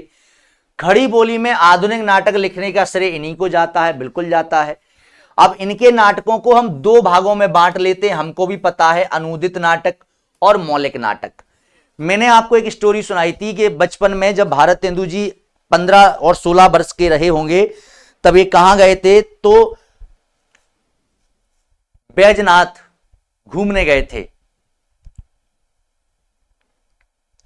झारखंड में जो बाबा की ज्योतिर्लिंग है वहां गए थे और वहां पर इनका संपर्क हुआ था बंगला साहित्यकारों से, और इन बंगला साहित्यकारों की पुस्तकें लाए थे वहां से, नाटक की और उपन्यास की।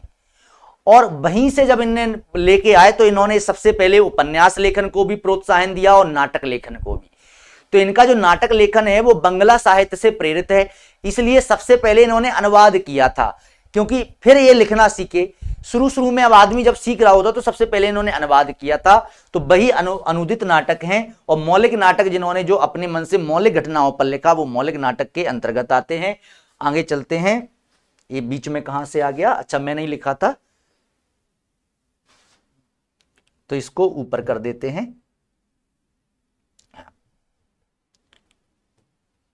नाटक, भारतेंदु की प्रतिभा का पूर्ण विकास नाटकों में देखा जा सकता है। ये नाटक हिंदी गद्य साहित्य की बहुत बड़ी देन है। आचार्य शुक्ल कहते हैं गद्य रचना के अंतर्गत भारतेंदु का ध्यान पहले नाटकों की ओर गया। अपनी नाटक नामक पुस्तक में महाराज विश्वनाथ के आनंद रघुनंदन और बाबू गोपाल दास का नहुस नामक इन दो नाटकों को ही अपनों से पहले पूर्व लिखित नाटक साहित्य में सम्मिलित किए हैं। तो आचार्य शुक्ल का स्टेटमेंट याद करना कि गद्य रचना में के अंतर्गत पहले भारतेंदु का ध्यान पहल नाटकों की ओर गया, मतलब सबसे पहले इन्होंने नाटक को लिखना या नाटक की ओर इनका ध्यान इसलिए गया।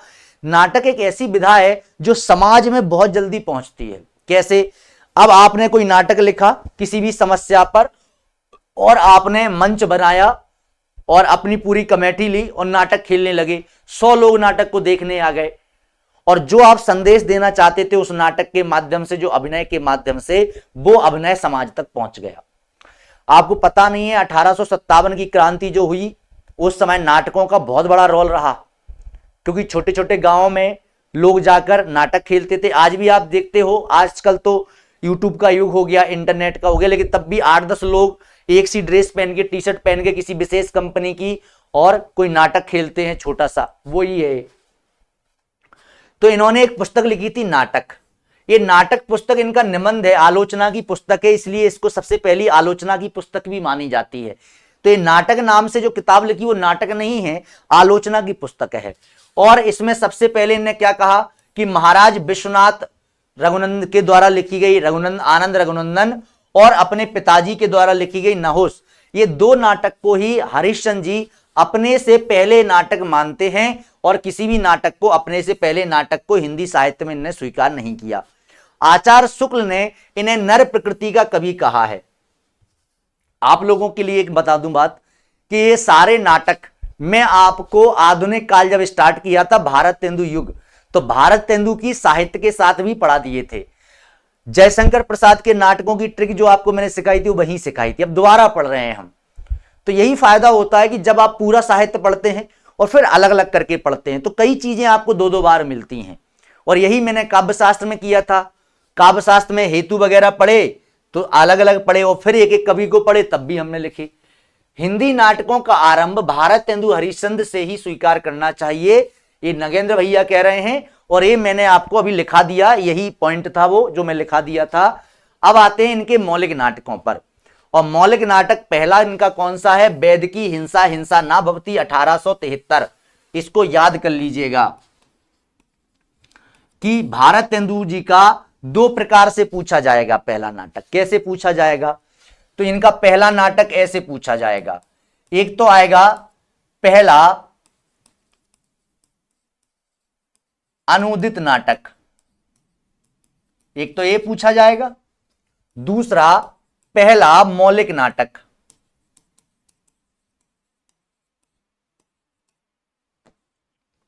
एक ये पूछा जाएगा और एक पूछा जाएगा पहला नाटक, एक ये पूछा जाएगा। तो ऐसे 3 प्रश्न बनेंगे हरिश्चंद्र जी के नाटक में पहले पहले पर। इसका जवाब क्या है? तो इसका जवाब है विद्या सुंदर। 1868। इसका जवाब क्या है? विद्या सुंदर 1868। और पहला नाटक, इसका जवाब भी यही है, विद्या सुंदर 1868। लेकिन पहला मौलिक नाटक, तो इसका जवाब है वैदिकी हिंसा हिंसा ना भवती 1873। 1873। अब इस वैदिकी हिंसा हिंसा ना भवती, वेद की हिंसा, वेदों में यह हमारे वैदिक काल में जब ब्राह्मण युग प्रारंभ हुआ, उत्तर वैदिक काल, और कर्मकांड बढ़ा, तो कर्मकांड बढ़ने के साथ साथ हमारे यहां पशु बलि प्रथा प्रारंभ हो गई थी, और इसको उत्तर वैदिक काल या वैदिक काल की सभ्यता कहते थे। तो उन्होंने कहा कि वेदों या वैदिक सभ्यता के समय जो उत्तर वैदिक काल है, जहां पर किसी फल प्राप्ति के लिए हमने पशु बलि प्रथा प्रारंभ की थी, वो हिंसा हिंसा ना भवती, उस हिंसा को मत करो। मतलब एक काय पर लिखा गया, पशु बलि प्रथा का विरोध करते हुए सामाजिक धार्मिक विसंगतियों पर व्यंग किया गया है इसमें। और याद रखना, व्यंग तो इसका नाम ही है, इसलिए इसको प्रहसन कहते हैं। प्रहसन क्या होता है? इस प्रकार से नाटक लिखा जाए कि उसमें व्यंग हो, उसमें क्या हो? व्यंग हो, तो उसको प्रहसन कहा जाता है। तो व्यंगपूर्ण नाटक को प्रहसन कहा जाता है। और देखिए ये व्यंग है, इसलिए इसको प्रहसन कहा जाता है, हिंसा हिंसा ना भवती को। दूसरा है राजा हरिश्चंद्र, सॉरी सत्य हरिश्चंद्र। सत्य हरिश्चंद्र बड़ा फेमस इनका नाटक है, और इसका आधार क्या है? अनुवाद नहीं है, आधार तो क्षेमेश्वर कृत चंड कौशिक के आधार पर लिखा गया है। भाई संस्कृत के एक कवि थे जिसका नाम था क्षेमेश्वर, और क्षेमेश्वर ने एक नाटक लिखा था जिसका नाम था चंड कौशिक, ये संस्कृत का था। इसकी घटनाओं को आधार बनाकर इन्होंने एक मौलिक नाटक लिखा जिसका नाम है सत्य हरिश्चंद्र 1875 में। और इसमें राजा हरिश्चंद्र जी जो थे, इक्ष्वाकु वंश के, सूर्यवंश के राजा, सूर्यवंश के राजा राजा हरिश्चंद्र जी, उनके जीवन पर लिखा गया। और ये 4 अंकों का नाटक है। कितने अंकों का नाटक है? 4 अंकों का नाटक है। और इसमें हरिश्चंद्र जी ने खुद पार्टिसिपेट किया था, राजा हरिश्चंद्र सत्य हरिश्चंद्र नाटक में। याद रखना, सत्य हरिश्चंद्र नाटक में इन्होंने खुद पार्टिसिपेट किया था। श्री चंद्रावली 1876 ये नाटिका है। ये क्या है? नाटिका है। इसमें वैष्णव भक्ति एवं प्रेम तत्व का चित्रण हुआ है, प्रेम का उदात्त रूप, आदर्श रूप।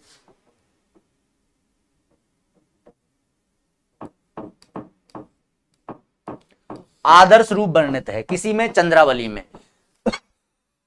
तो इसमें वैष्णव भक्ति को बताया गया है, ये नाटिका है, इसको याद रखना। नंबर 4 पर आता है विशस्य विषमोधम, ये भाण है। ये क्या है? भाण। इसको याद कर लेना, 1876 में ही होता है। और भाण क्या होता है? भाण नाटक का एक प्रकार है। भट्ट होते हैं, क्या होते हैं भाण? ये भाण ये होते हैं कि भाई साहब ये आते हैं साल में, जिसे हम चारण लोग कहते हैं। चारण और भट्ट 2 प्रकार के लोग हुआ करते थे। तो ये भट्ट जो आते हैं साल भर में 1-2 बार आते हैं, और गा गा कर कोई कहानी सुनाते हैं और आपसे कुछ अन्य या कुछ पैसे ले जाते हैं। ये भाण क्या होते हैं कि जब किसी की मृत्यु होती थी तो ये रोते थे भाण। ये क्या करते थे? रोते थे उसकी वीर गाथा गाते हुए।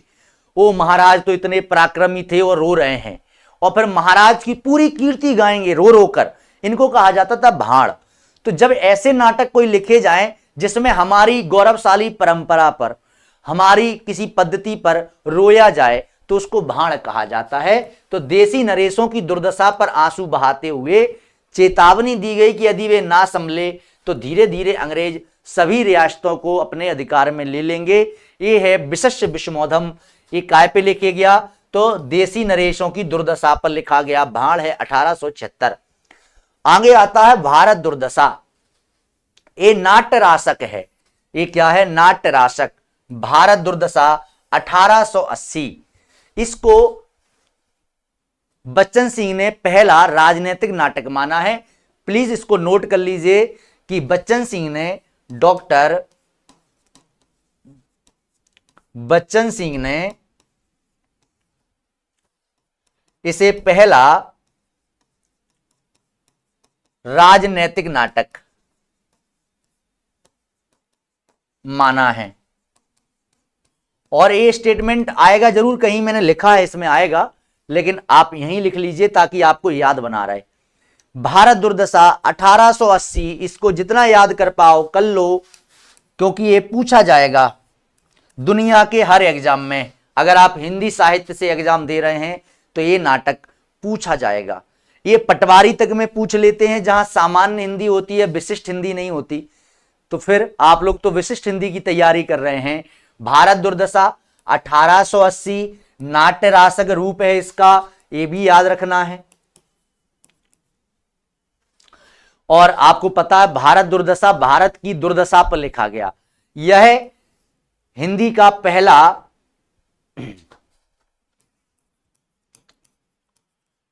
पहला राजनीतिक नाटक माना जाता है। इसमें राष्ट्रभक्ति का स्वर उद्घोषित हुआ है। अंग्रेजों को भारत दुर्दैव के साथ में चित्रित करते हुए भारतवासियों के दुर्भाग्य की कहानी को यथार्थ रूप में प्रदर्शित किया गया। ये तो है किताबी भाषा। अब समझो अपनी भाषा। भाई ये नाटक है क्या? तो ये नाटक को बस केवल ऐसे समझ लो कि इस नाटक में 6 अंक हैं, जो मैं समझा रहा हूं। क्यों समझाना है? क्योंकि ये पूछा जाएगा।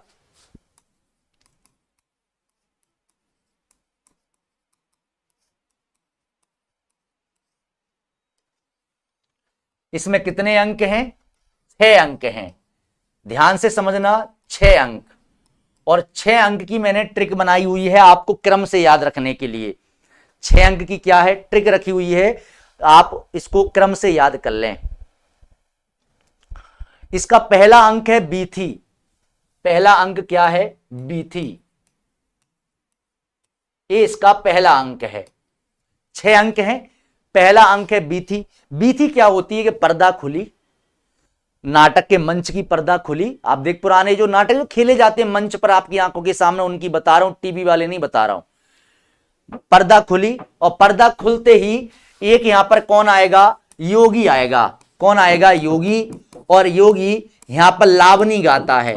लावनी गाता हुआ, योगी लावनी गाता हुआ,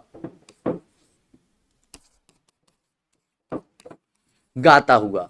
और एक कौन सी लावनी गाता है? आवहूं मिलकर रोबहूं सब भारत भाई, सब भारत भाई। भारत दुर्दशा ना देखी जाई, मिलकर रोबहूं सब भाई, भारत दुर्दशा ना देखी जाई, ये गाता है। तो पहले अंक का नाम हो गया बीथी।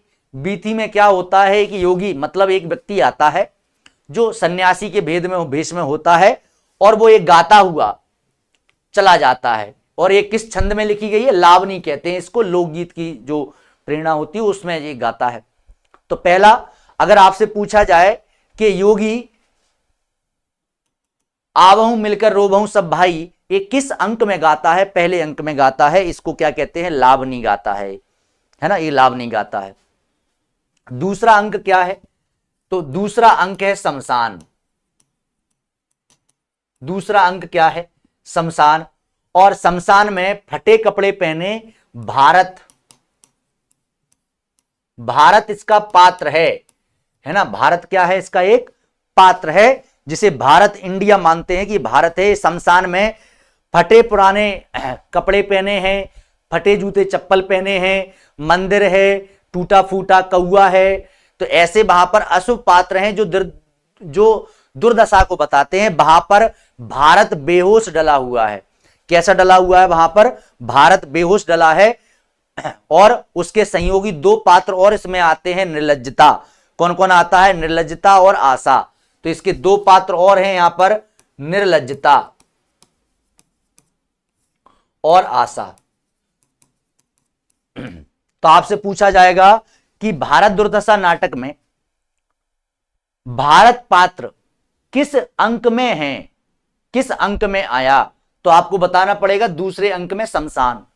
निर्लज्जता और आशा ये दोनों संयोगी पात्र हैं किसके? भारत के। जब आदमी बहुत मजबूर होता है ना तो निर्लज्ज हो जाता है जीवन जीने के लिए, निर्लज्जता के आधार पर। और आशा उसको है जीवन जीने की, क्योंकि निर्लज्जता उसको आशा देती है आगे जीवन जीने की। तो मरा नहीं है, जिंदा है। नंबर तीसरा, और नंबर तीसरा अंक जो है वो है मैदान। वो क्या है? मैदान। और इस मैदान की खास विशेषता क्या है तीसरे अंक की? कि इसमें भारत दुर्दैव, फौज और सत्यानाश का आगमन होता है। और एक क्वेश्चन कई बार पूछा गया है, भारत दुर्दैव,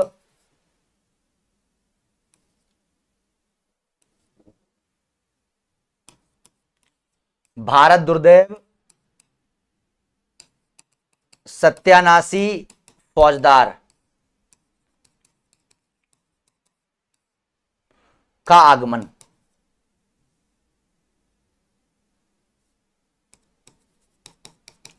और ये प्रश्न जाने कितनी बार पूछ लिया गया, इतनी बार पूछ लिया गया तब भी डाउट में गलत हो जाता है कि सत्यानाशी फौजदार का आगमन भारत दुर्दशा नाटक में किस अंक में हुआ है? तो तीसरे अंक में। अगर तीसरा अंक नहीं आएगा तो अंक का नाम देंगे। नंबर 1 बीथी, नंबर 2 शमशान, नंबर 3 मैदान। नंबर 3 मैदान। इसमें क्या है मैदान में? मैदान में जो भारत दुर्दैव है, भारत दुर्दैव का चित्र कैसा बनाया है इनने?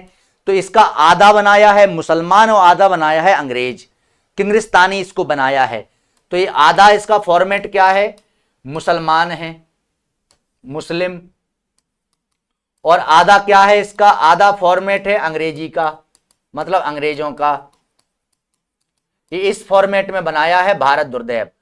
भारत दुर्दैव का जो सेनापति है, फौजदार है, वो है सत्यानाशी। तो मनोविकारों को यहां क्या बनाया गया है? तो मनोविकारों को यहां पर पात्र बनाया गया है। तो सत्यानाशी फौजदार भी तीसरे अंक में आता है, इसको आपको याद रखना है। अब चतुर्थ अंक आते हैं, और चतुर्थ अंक कहां है? कमरा है। चौथा अंक क्या है? यहां पर एक कमरा है, और इस कमरे में मीटिंग लगी हुई है। कमरे में क्या लगी हुई है? मीटिंग। एक कमरा है, इसमें एक मीटिंग लगी हुई है, भारत दुर्दैव बैठा है इसमें। और भारत दुर्दैव भारत के सर्वनाश के लिए अपने अपने अस्त्र निकालता है, मतलब अपने अपने पात्रों को बुला रहा है वो, कि भारत में सत्यानाश कैसे किया जाए। तो सत्यानाशी तो आ गया। अब एक कमरा है और इसमें टेबल कुर्सी डालें, कौन बैठा है? भारत दुर्दैव, चौथे अंक में। और ये अपने पात्रों को, अपनी शक्तियों को एकत्रित कर रहा है भारत में सर्वनाश लाने के लिए। इसमें रोग, आलस्य, मदिरा, अंधकार, रोग, आलस्य, मदिरा, अंधकार जैसे पात्रों को बुला। ये पात्र हैं यहां पर। रोग पात्र है, रोग कहता है कि मैं रोग फैला दूंगा, है ना। आलस्य कहता है चिंता मत करो, ये लोग कुछ करेंगे नहीं। और यहीं पर आलस्य क्या कहता है? दुनिया में हाथ पैर हिलाना नहीं अच्छा, मर जाना पे उठ के कहीं जाना नहीं अच्छा। और इसमें पात्र आता है कि दो लोग लेटे हैं, एक के छाती पर आम गिरा, भूखे हैं दोनों, आम रखा है छाती पर, लेकिन आलस इतना है कि आम खा नहीं रहे हैं। राहगीर निकला, उससे कहा कि भाई साहब ये आम मेरे मुंह में दे जाओ, मैं खा लूं इसको। तो इतना आलस जो है भारत में, कर्मठता नहीं है, उसका चित्रण इन्होंने किया है इसमें। और बताया है तरीके से कि हमारे आलस के कारण हम लोग जो निष्कर्म होते जा रहे हैं, काम नहीं कर रहे हैं, उससे गरीबी और निर्लज्जता का जन्म हो रहा है। तो चौथा है कमरा। पांचवा आएगा मैदान, सॉरी किताब घर। और किताब घर में कमेटी जुड़ी हुई है। भारत दुर्दैव से बचने के लिए भारतीय बुद्धिमान लोग यहाँ एकत्रित हुए हैं। और उन एकत्रित में कौन कौन है? एक बंगाली है, महाराष्ट्री है, एडिटर है, कवि है, दो देसी महाशय समेत 7 सभ्यों की एक कमेटी जुड़ी हुई है। तो पांचवा इसका अंक कौन सा आता है? इसका पांचवा अंक आता है किताब घर। और किताब घर आता है तो इसमें कितने लोग हैं? 7 लोग, एक बंगाली,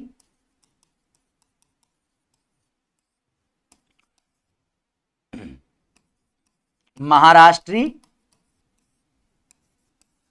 एडिटर,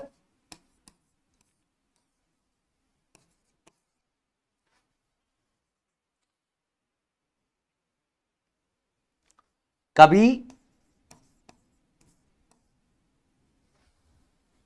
तो एक बंगाली हो गया, महाराष्ट्री हो गया, एडिटर हो गया, कवि हो गया, और देसी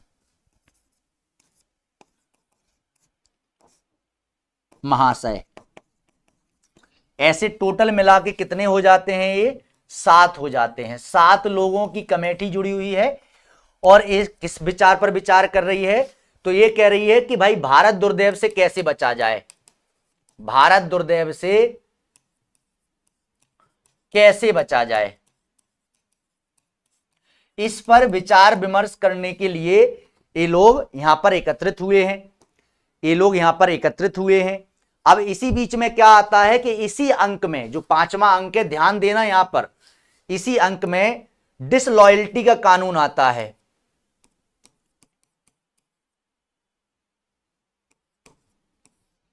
डिसलॉयल्टी का कानून आता है जिसके तहत कॉपी किताबों को, पत्रों को प्रतिबंधित कर दिया जाता है।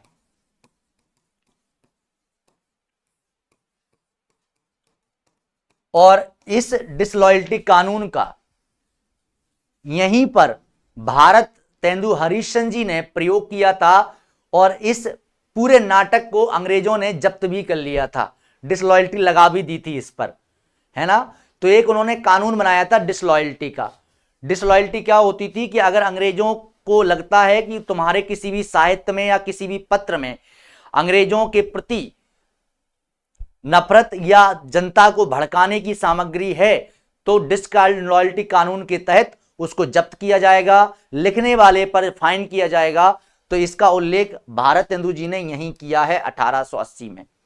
तो 7 लोगों की एक कमेटी है, 7 लोगों की एक कमेटी है जो क्या करना चाहती है? भारत दुर्दैव से बचने के लिए उपाय ढूंढना चाहती है। इसमें बंगाली कहता है बंगाली भाषा में कि हमको तो लगता है, और महाराष्ट्री मराठी में एडिटर सबसे अच्छा उपाय बताता है, संपादक कहता है हमको बताओ, हम पत्र छाप देते हैं।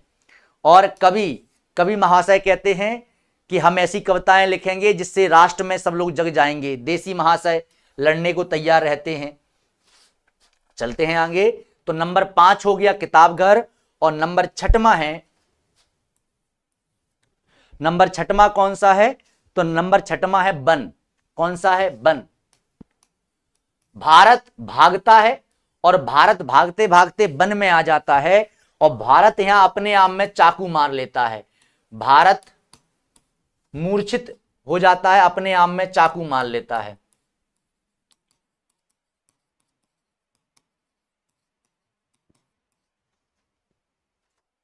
सॉरी, भारत नहीं, भारत यहां मूर्छित पड़ा हुआ है, मूर्छित पड़ा है, और भारत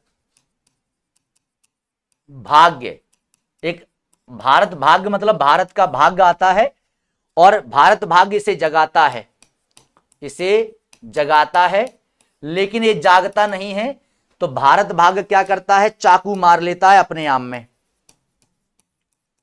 लेकिन याद करना, भारत भाग्य मरा नहीं है, अपने आप में चाकू मार लिया है, लेकिन आशा अभी भी है, ये अभी मरा नहीं है। तो भारत को ये मोटिवेट करता है, लेकिन भारत में हिम्मत नहीं होती, तो ये हार कर अपने आप में चाकू मार लेता है।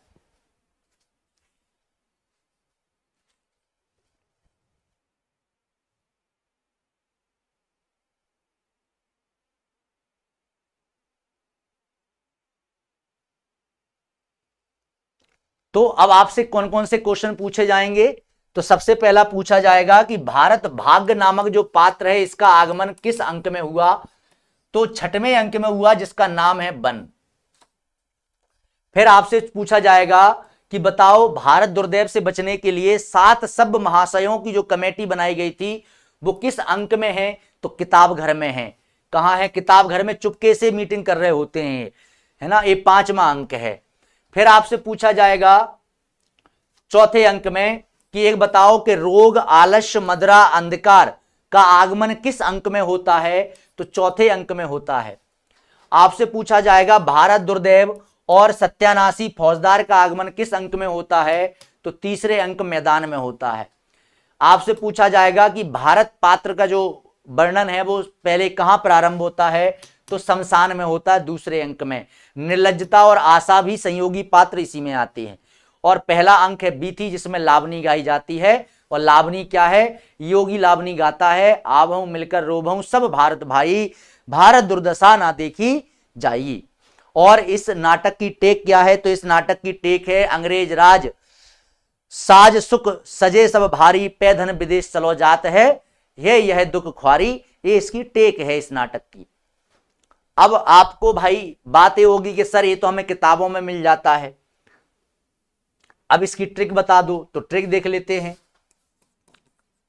बीएस, बीएस मतलब बच्चन सिंह, बीएस मतलब बच्चन सिंह,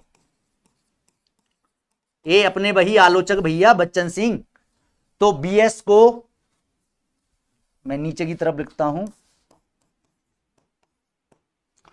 बीएस को मैदान, बीएस को मैदान,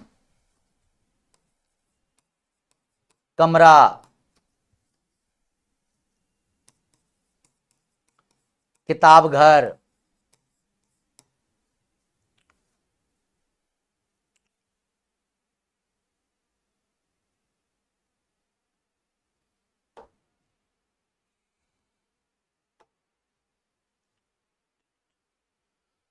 किताब घर तथा वन अच्छे लगते हैं। ये ट्रिक है, इस ट्रिक को याद करेंगे ना आप, तो आपको पूरे जो वो हैं अंक हैं वो क्रम से याद हो जाएंगे, क्योंकि अंकों का क्रम सजाने को भी आपसे दिया जाएगा आपको कि अंकों का क्रम सजाइए। तो अंकों का क्रम आपको कैसे सजाना है, ऐसे बीएस मतलब बच्चन सिंह को दिमाग में रखना कि बच्चन भैया को मैदान, कमरा, किताब घर और वन अच्छे लगते हैं। तो बी का मतलब हो गया बी थी, जहां पर लावनी गाता हुआ योगी आता है, आवहूं मिलकर रोबहूं सब भाई, भारत दुर्दशा ना देखी जाई। एस शमशान, और शमशान में भारत जो पात्र है वो बेहोश अवस्था में डला हुआ है, फूटे फटे कपड़े पहने हुए, टूटा मंदिर है, कौआ है ना, फटे कपड़े डले हुए हैं, और वहीं पर निर्लज्जता और आशा आती है। तो तीन पात्र इसमें आ जाते हैं। मैदान, मैदान में तीसरा अंक है, इसमें आपको भारत दुर्दैव और सत्यानाशी फौजदार आते हुए प्राप्त होंगे, है ना, और ये क्वेश्चन बहुत पूछा जाता है। कमरा, कमरा में भारत दुर्दैव बैठा हुआ है कुर्सी पर, किंग्रिस्तानी बना हुआ, आधा मुस्लिम आधा हिंदू प्रकृति, मुस्लिम अंग्रेज प्रकृति का, और इसमें रोग, आलस्य, अंधकार, मदरा, इन सभी पात्रों का आगमन होता है। किताब घर, 7 लोगों की, 7 सभ्य लोगों की सभा जुड़ी है भारत दुर्दैव से बचने के लिए, और इसी में डिसलॉयल्टी नामक कानून का उल्लेख मिलता है। और वन, यहां पर क्या होता है कि भारत के साथ साथ भारत भाग्य भी आता है, और लास्ट में चाकू मारकर अपने आप को आहत कर लेता है। ये हैं 6, आपको याद करना है, इस ट्रिक को याद कर लेंगे काम बन जाएगा।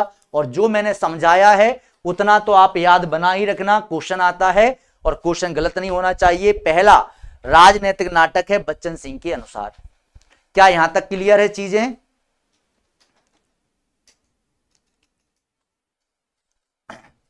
यहां तक चीजें क्लियर हैं?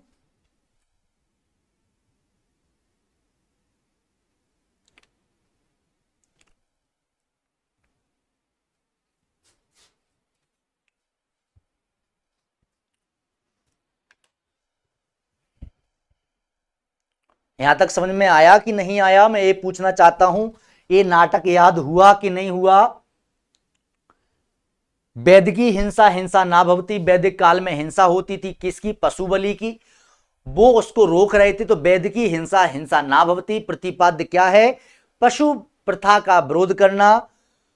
कब लिखा गया? 1873 में। इनका ये पहला मौलिक नाटक है और व्यंग है, समाज पर प्रहसन है, उसको याद बनाए रखना। बिल्कुल। तो आज लगभग 2 घंटे हो गए हमारी क्लास को, आज हम यहां तक पहुंच पाए हैं, क्योंकि अब हम दूसरे नाटक में, इसके बाद अंधेरी नाटक है, अंधेरी नगरी, चौपट राजा, टकेसेर भाजी, टकेसेर खाजा, और उसमें प्रवेश करने का मतलब है आध घंटे और लेके चलना, लंबी क्लास हो जाएगी। कल सुबह 8:15 बजे नाटक के साथ वापस से मिलते हैं। बस नाटक को ध्यान से पढ़ लीजिएगा, हालांकि ये सारी चीजें मैंने आपको पहले पढ़ाई हुई हैं। अगर आप देखेंगे आधुनिक काल जाके तो आपको वहां भी मैंने नाटक बताए हुए थे। और तभी आकाश जी ने मुझसे कहा था कि सर क्या नाटक यहीं पढ़ा के छोड़ दोगे, आगे नहीं पढ़ाओगे क्या? मैंने कहा था नहीं, अलग से भी पढ़ाऊंगा। चलते हैं, धन्यवाद, आज्ञा दीजिए। कल सुबह 8:15 और शाम को 4 बजे अपनी रेगुलर क्लास में वापस से मिलते हैं। 2 दिन ही चलेगा। भारतेंदु हरिश्चंद्र और जयशंकर प्रसाद के नाटकों में समय लगेगा, उसके बाद इतना समय नहीं लगना है। मिलेंगे कल। धन्यवाद और जय हिंद।